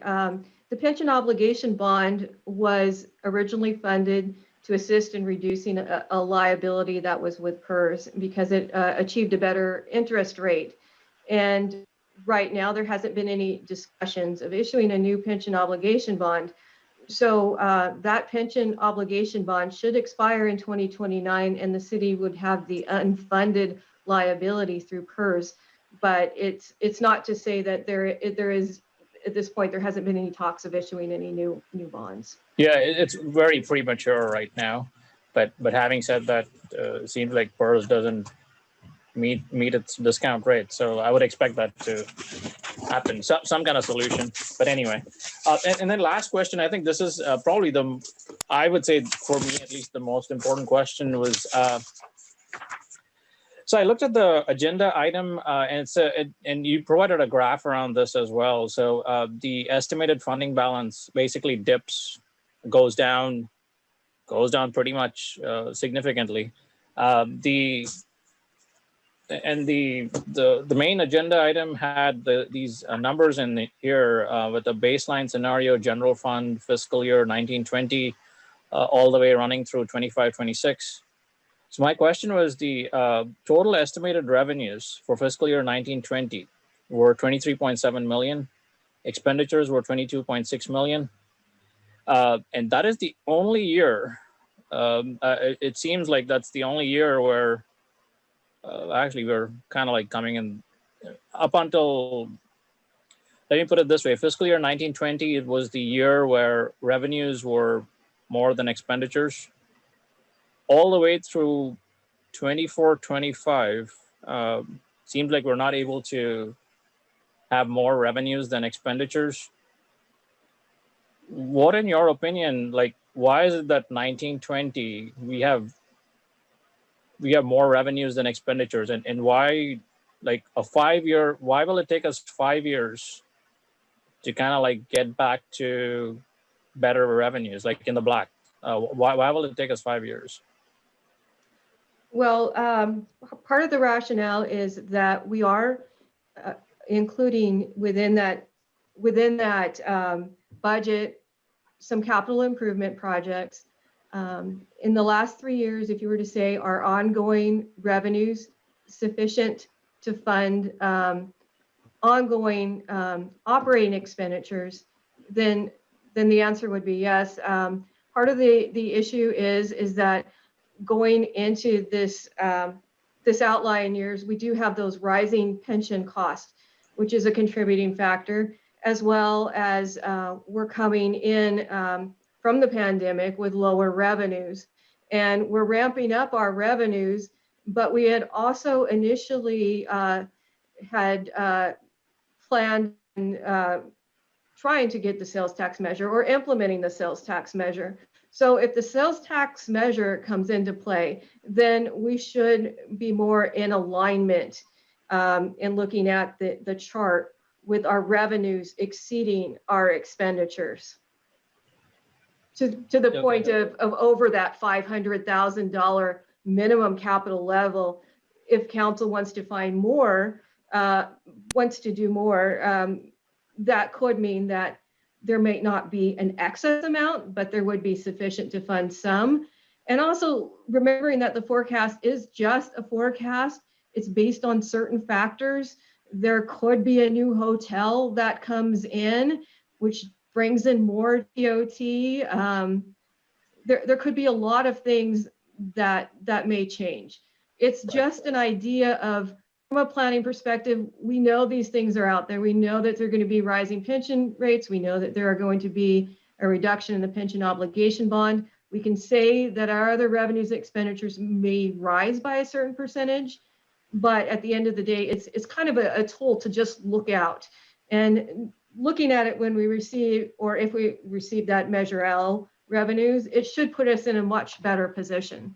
Right, right. And I appreciate the fact that this is more, I would say, like a pessimistic picture, if I may use the word, because we're not really considering like optimism, right? Like optimism that Measure L will succeed, optimism that we'll get the American Rescue Plan Act funds as they are, like between this year and the other. So all those things are positives, and I think they'll affect the balance.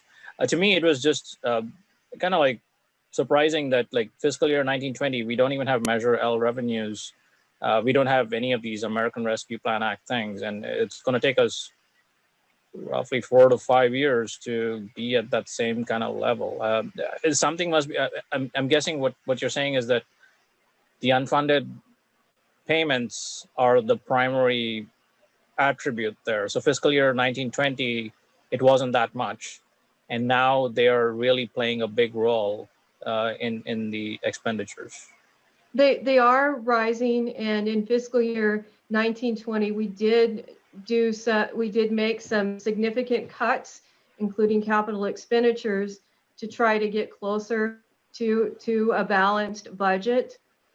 We had also been in a position where in fiscal year 1920, we had at least 9 months of strong revenues, which included the first year of the transient occupancy tax rate.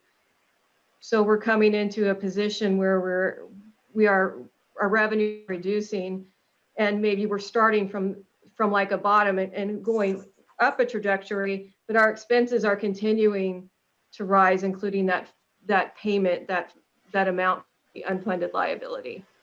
Right. All right. I think final comments from me here. It seems like the TOT that we are assessing is still lower than what some of our surrounding cities are assessing. So something to consider there in the future as we look to put in more ballot measures, so to speak. The other item is the policy levels. I really like that slide where you had like policy cost recovery levels. I was just wondering if are those the only two, the ones that you put on the slide, are those the only two that are being measured right now as far as cost recovery levels go, or?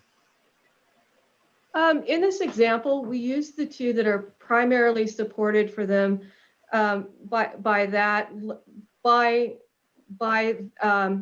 fees that are listed, that are considered part of the fee schedule. When you may look at public works, they have some fees on the fee schedule, but the percentage of fees related to their operations is minimal because they're not like a fee generating department. They're more of funded through tax dollars and general fund dollars. Whereas when you think of community development, all of their functions are for services that they're providing to a specific individual. This individual is wanting to get this kind of permit. So it's not like it's a global service to the community, but it's an individual receiving that particular service, which is why a fee is assigned to it. So in looking at recreation and community development, those are the two primary departments where fees are established because of a unique customer or member of the public is requesting a service. So in general, my department, for instance, does not provide that much services to the public other than business license administration and some small other fees. The same, I would say, libraries, they don't have a lot of fees to support them. They're for one individual. It is more like a general government function, whereas community development and recreation provides things to the individual rather than the public at large. Right. Thank you for that explanation. I think at this point I'm good, but again, really very, very helpful in how you have dissected this and presented it. So thank you very much. Councilmember Smith. Thank you. So I'm just going to make some general comments. I think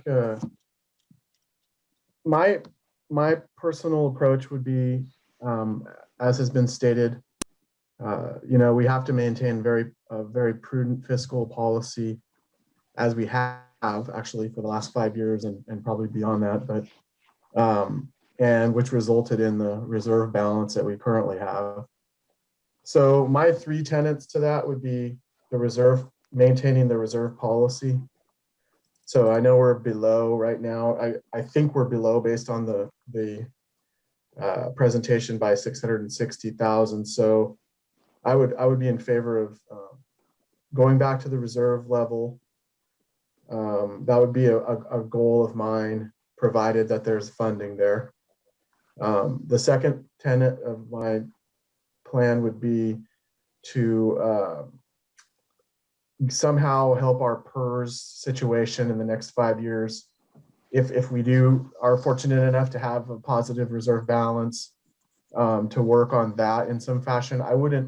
I don't propose, I know I've heard a lot of opposition to paying any extra money to CalPERS, and I kind of agree. So I wouldn't go there, but I would try to find a way that we can do that.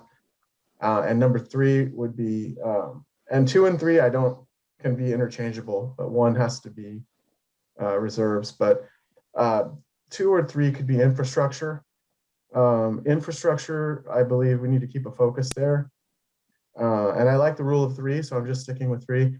And I would say that one area that we've made a lot of improvements since I've been on the council and before, with the sidewalk, streets, and things of that nature, kind of like the nuts and bolts of a city.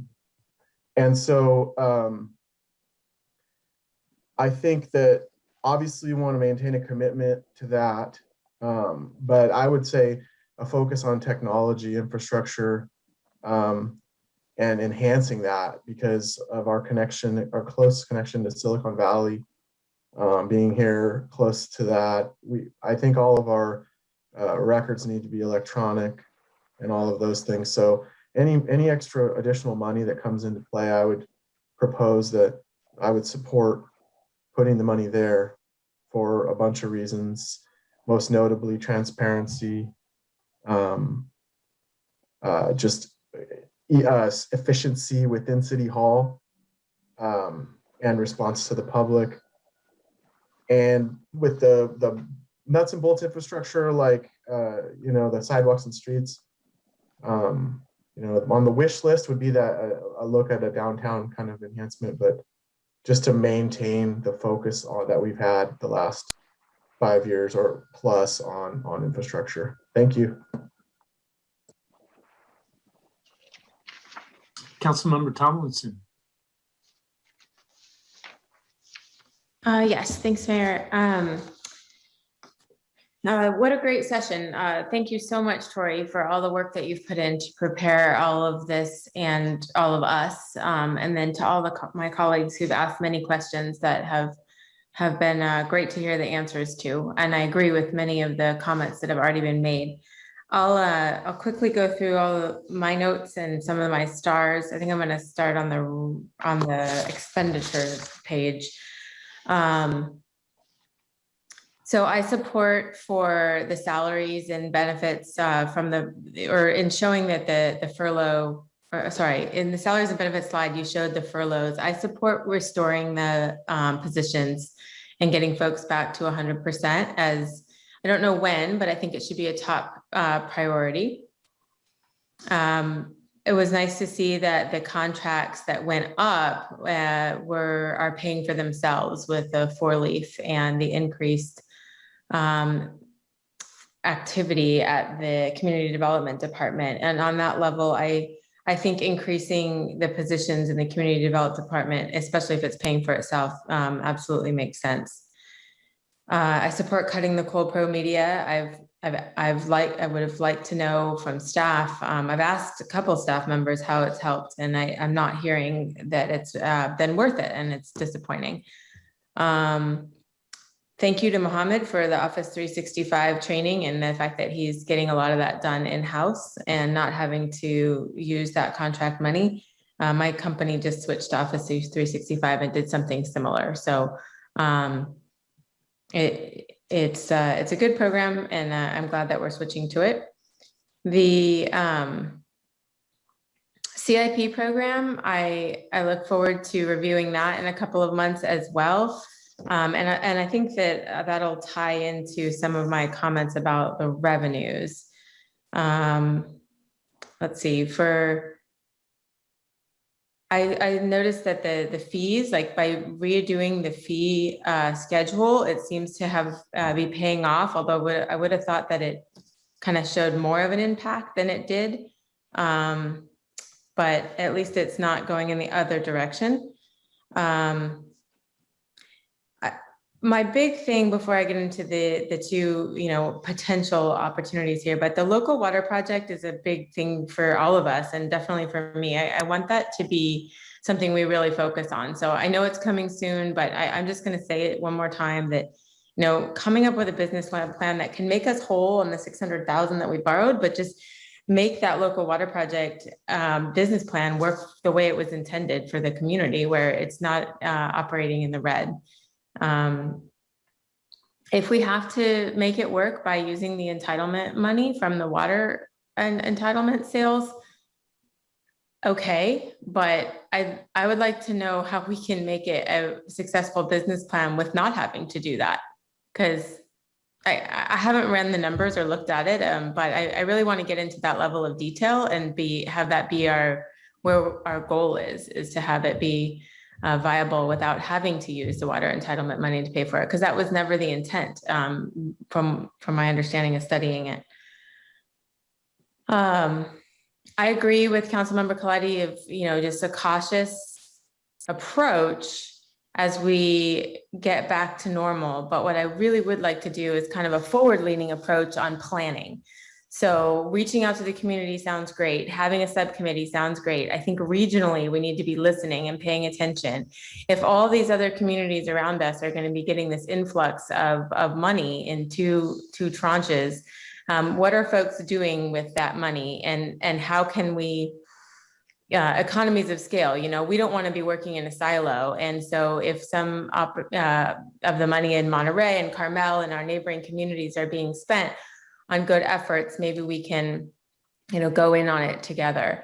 When I think about the money, I just wrote like a list of priority of remedying kind of the imbalance that we have, the shortfalls that we have, and then focusing on bringing back essential services, essential contracts, social services like the library and the museum.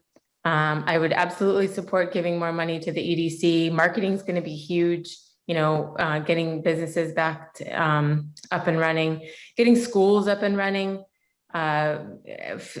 evaluating our at-risk population and figuring out so those are sort of the essentials. And then I think after that, just understanding what this is sort of a once in a lifetime opportunity, I think, or maybe not once in a lifetime, but it is an opportunity to be able to use the funding. And I would like to have our team, I'm not ready to say we need a consultant, or I'm sure there's going to be consultants coming out of the woodwork to try to offer help for people of how to spend their $2.9 million or however many millions of dollars. But let's be ready for that and put our brains behind it, I guess, ahead of time. And with the focus on some of those things that I mentioned that are the essential services and bringing the community back and making everybody kind of whole again, and then really focusing on our businesses. So overall, for the budget workshop for tonight, I always enjoy it, Tori, seeing the snapshot in time. And I think you put a good dose of reality in all of your forecasts, and it's not too optimistic. It's not too pessimistic. It's very nice in the middle. I think that just what's before us is if we get to have this money and the Measure L gets implemented, things look pretty good. So let's work with it smartly. and conservatively. That's it.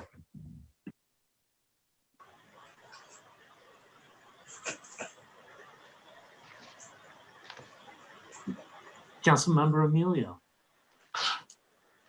Thank you, Mayor. I'm not going to repeat from the other council people a ditto on a lot of the comments made, but I do want to mention a couple of things.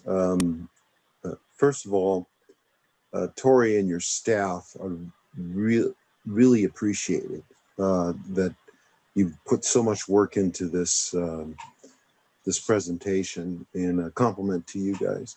Also, I wanted to mention that you know, we want to look forward. There's no doubt about it. But to look back, you know, we just finished just a pinch over a year of the pandemic, and I visited a couple of Pacific Grove hotels which had empty spaces, laid off staff. So as we look forward, hopefully that'll all come back. And I also wanted to compliment looking at the authorized position listing, that many of the departments from Public Works all the way down have either restructured or they have vacant positions they haven't refilled. And that's a compliment to all the departments, Public Works and all the others that did a lot of restructuring. And I'm not going to go through the whole list, but it is on there. And but I just wanted to appreciate the conservativeness that you've done, Tori, and your staff, and to continue doing that. And hopefully this following year we'll be able to recover a lot of our TOT and everything else to bring our budget up to reserves again. That's the only comment I have right now. Thank you. I also want to add my thanks to Director Hannah and her staff for putting together an excellent presentation and providing some additional information that we don't normally see. Just helps out a whole lot. I want to turn to the attachments. I'm looking at the overview of contracts table. Could you just very high level walk us through what does our budget actually do? How is the budget implemented in say 5 steps or less? Once the dust settles and the budget is out there on the shelf, then how does that work? Do people start writing purchase orders against the budget? What? How's the flow? How does the budget affect? What are the mechanics? Of developing the budget or after the budget or both? After the budget. After the budget, if there are new position requests, they go through the Human Resources Office to begin the recruitment efforts. If a department is beginning a certain project, they will request a purchase order and they will send the documentation to our office to prepare one, and that includes a copy of the contract. They would initiate the contract. If it is under $5,000, departments could begin expending based on the level of spending authority that's included within their budget. So they may choose not to initiate a contract at the beginning of the year or a purchase order if they don't plan on starting the work till later in the year. So every time someone in the department wants to spend some money, if it's over $5,000, they have to, most of the time, they'll write a contract and there'll be a purchase order generated, and then that is looked at against, or that's accounted for against the budget. Is that right? So you have a running amount of what's left in the budget to spend. Is that correct? That is correct. When a purchase order is issued, it automatically places a hold on the budget line or takes into consideration the full amount of that contract. So if you were to look on the side of a budget document, it would say amount available. and it would show that that money is being held for something. And authorization to spend the money increases as the positions, staff position up to your department head and then to our city manager at 35,000. Is that correct? That is correct, up to his spending authority.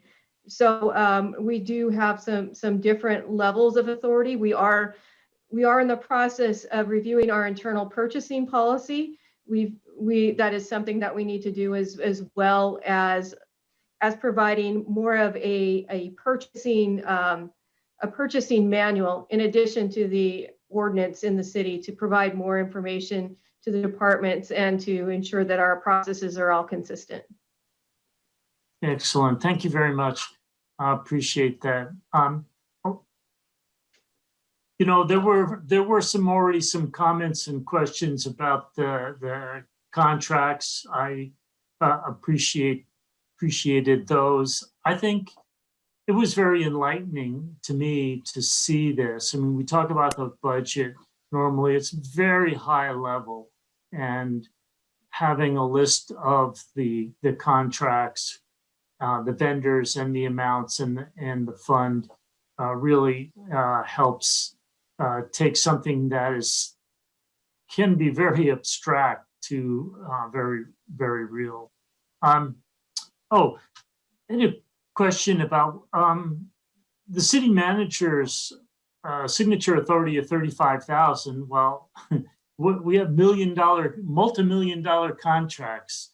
So what is the accounting control on money spent on such contracts? Council has to approve anything above the city manager's spending authority. So anything above his signature level would need to go to council. The control that we would use is when we see a contract for a certain dollar amount, we would look for the appropriate signature authority in issuing the purchase order. We would need information from the department confirming that it did go to council. So when council approves an agreement, say for a sewer work with Monterey Peninsula Engineering, we're essentially increasing the city manager's approval authority for that project up to the amount of that agreement. Is that correct? So I would say if it would be council's, I would characterize it as council's approval. Council has approved spending, say, $1 million. The city manager has not approved it really. The city manager is approving it in essence by putting it on the agenda. He has said that it's an approved expenditure, but that he's citing it for council to approve it. So he will be signing on the contract based on council's approval to move forward with that. Okay, thank you again. Thank you very much. Turning to the next table, the grant summary. It's I realize that over the years, our budget is greatly impacted in a positive way by grants. And I certainly, I think you had mentioned that some other agencies have a regular reporting of grants and something else you mentioned, I don't recall. In Capitola and I believe in Santa Cruz, we also produced an annual grants and contributions report. Contribution. Right, we didn't summarize smaller contributions, but those over 5,000 we would include, and we would include a summary of the smaller contributions as just a single line item. Well, thank you. And this, I think this is very helpful that this shows that we see a considerable amount of money from different places, and the state certainly provides considerable finances, and that's one of our staff's responsibilities, is to go look for grant funding opportunities. And I know staff does that. and it's sort of found money, time well spent finding these grants. And then turning to the leases, I also found this to be very enlightening. I wish we had this summary before we started talking about the Point Pinos Grill lease, because as others have commented, the lease terms vary significantly, and I think, well, as other council members have noted, it's maybe it's time to look at some of our leases and see if they can be restructured to be beneficial both for us and the leasee. I can't help but and note that we found out after the fact that I think it was Aquaterra had not paid the rent for 5 months. That shouldn't be happening. And if we had some regular reporting, that would be helpful, or whoever is in charge of leases to raise a red flag and let council know when our lessees are not paying the rent or there's problems.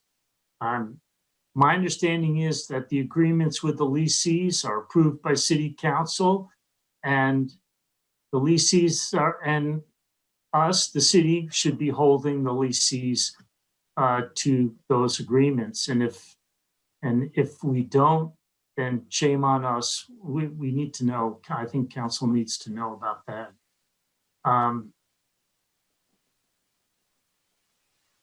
I want to turn to comments made about positions. I think I heard several council members endorse bringing back service levels, particularly the library and recreation. And I note from your nice graph on position history that we're down about 15 full-time equivalent positions, most of them from the library and the recreation department. And so, and then we all heard comments about the community development department. They should be looking at more staff. They've got a larger workload, and they've got funding coming in. So we need to be providing good service to the community, and we have the funds to do it. So increasing a staff position or so in community development makes great sense to me. A great slide on the pension obligation bond and unfunded liability. Love to see a nice little drop due to the pension obligation bond, or at least the first one being paid off, and then well, it's off the chart, but to the right, the second one being paid off, and as well as the follow-up graph on the sensitivity on the CalPERS investment rate. So that's really good, clear information. Let's see. Some of the other comments on the local water project. To be really blunt, I think we've been hearing from staff that we'll have the local water project business plan discussion just next month, and then next month comes, and then it's next month, and I think we've been talking about this for 6 months. My suggestion would be, let's not wrap it up with Corsco discussions. Corsco has a long-term contract. Let's just do a business plan with the facts that are on the table today. I heard Councilmember Tomlinson talk about, well, let's see if we can, right this ship. And I know we have entitlements money. Let's figure out a rational plan, and let's not put it off. That's my druthers. I also heard the American Rescue Plan Act. I heard endorsement for looking more broadly as to what it could be used for. Obviously, for our own finances, but also what I heard was programs to help our local businesses and our at-risk community. So those three pieces, and we had this discussion with the CARES Act funding, but now it's a larger pot of money. So I would expect we would spend some more time. And I realize that there's going to be strings attached to that 2.9 million, and that you'll be working on figuring out where those strings are.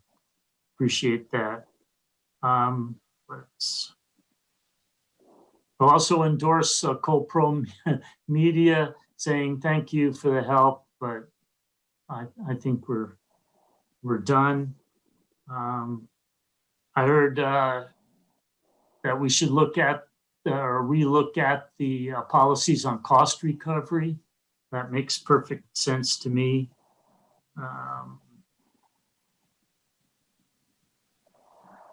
In terms of helping small businesses, marketing, and restoring some funding to the EDC. I think does it for me. Well, I'll stop there. We're going to have some more budget discussion. So this was so I end the first round, if I took my notes correctly. So does council want to take a 10-minute break? If those folks that want to have a second round, if those comments are short, then I suggest we just plow on. Would you like to plow ahead? Okay, I see some head nods. Councilmember Emilio.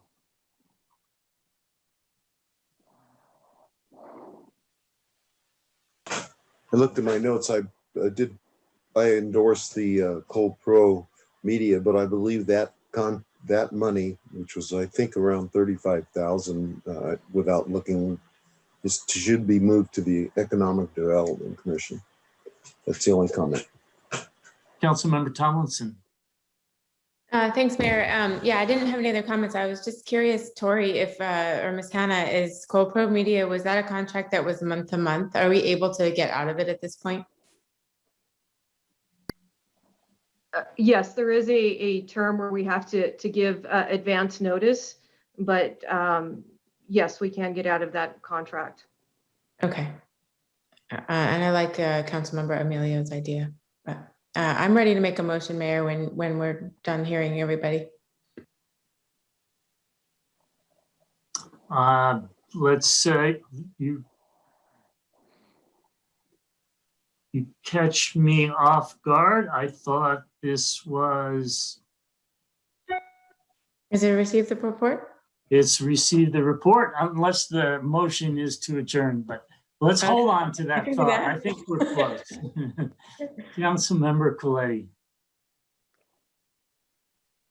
Thank you, Mayor. A couple of follow-up items. And again, I do appreciate all the additional attachments that others have mentioned, you know, the leases, the grant summary. By the way, on the grant summary, I mean, this is kind of, the tennis association gave us $1,600. Do we owe them any tennis balls, or I mean, what's for that?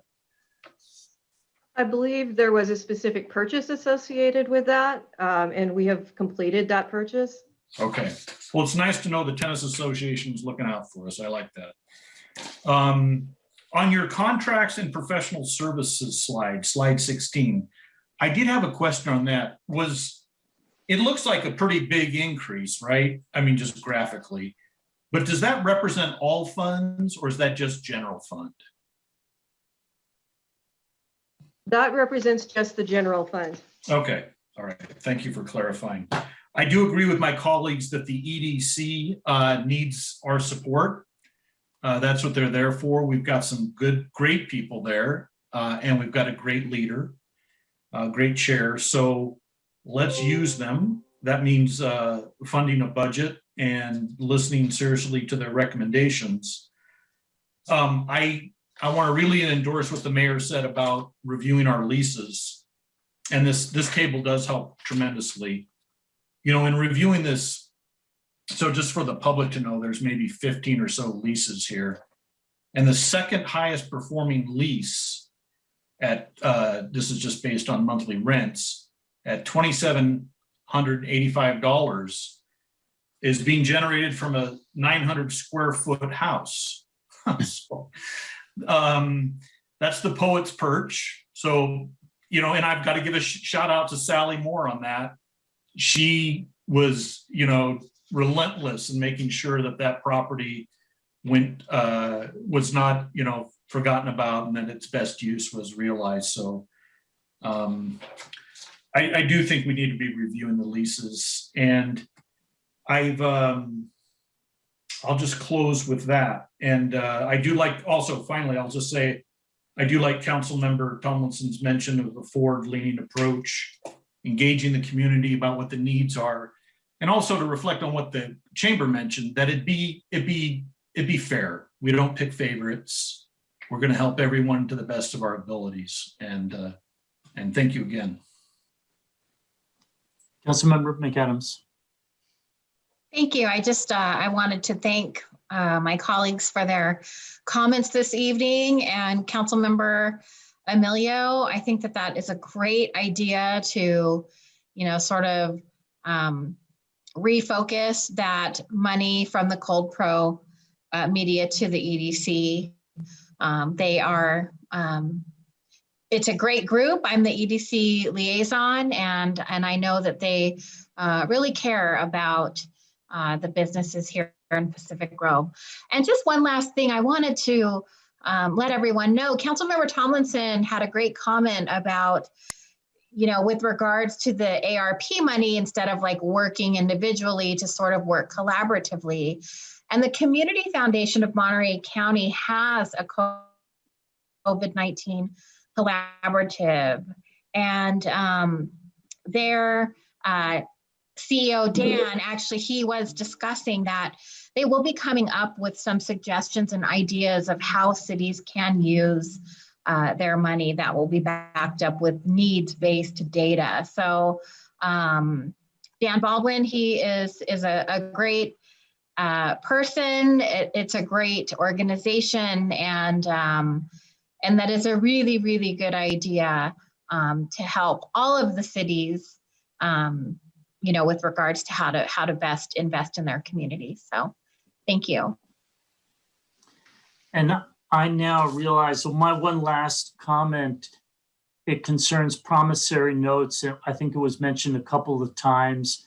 You know, this was something that staff initiated and council has never discussed, and it's a significant amount of money. And so I don't know whether it's part of the local water project business plan discussion or something on its own, but would greatly appreciate if staff came to council and discussed promissory notes and what is the practice that staff has created, and what council would like to do in the future. And I believe that concludes this agenda item, and which is the end of our agenda. Let's see, we're going to sign off in just a moment, but let's check with our city clerk as to the process for council, because we're going to go back to our closed session immediately following adjournment of this open session.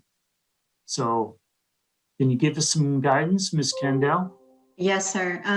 You'll be returning to the closed session link that you used previously. That's the best way. It's a locked meeting, a closed session meeting. So you'll need to sign off and then re-sign on. And if you need the link again, I did email it to everyone. And so you should have it in your inbox, in your mailbox. All right. Thank you. Thank you for doing that.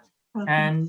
And thank you for everyone that's staying on the line, members of the public and staff. as well. Great conversation tonight. Really appreciate it. Have a pleasant evening. Meeting adjourned.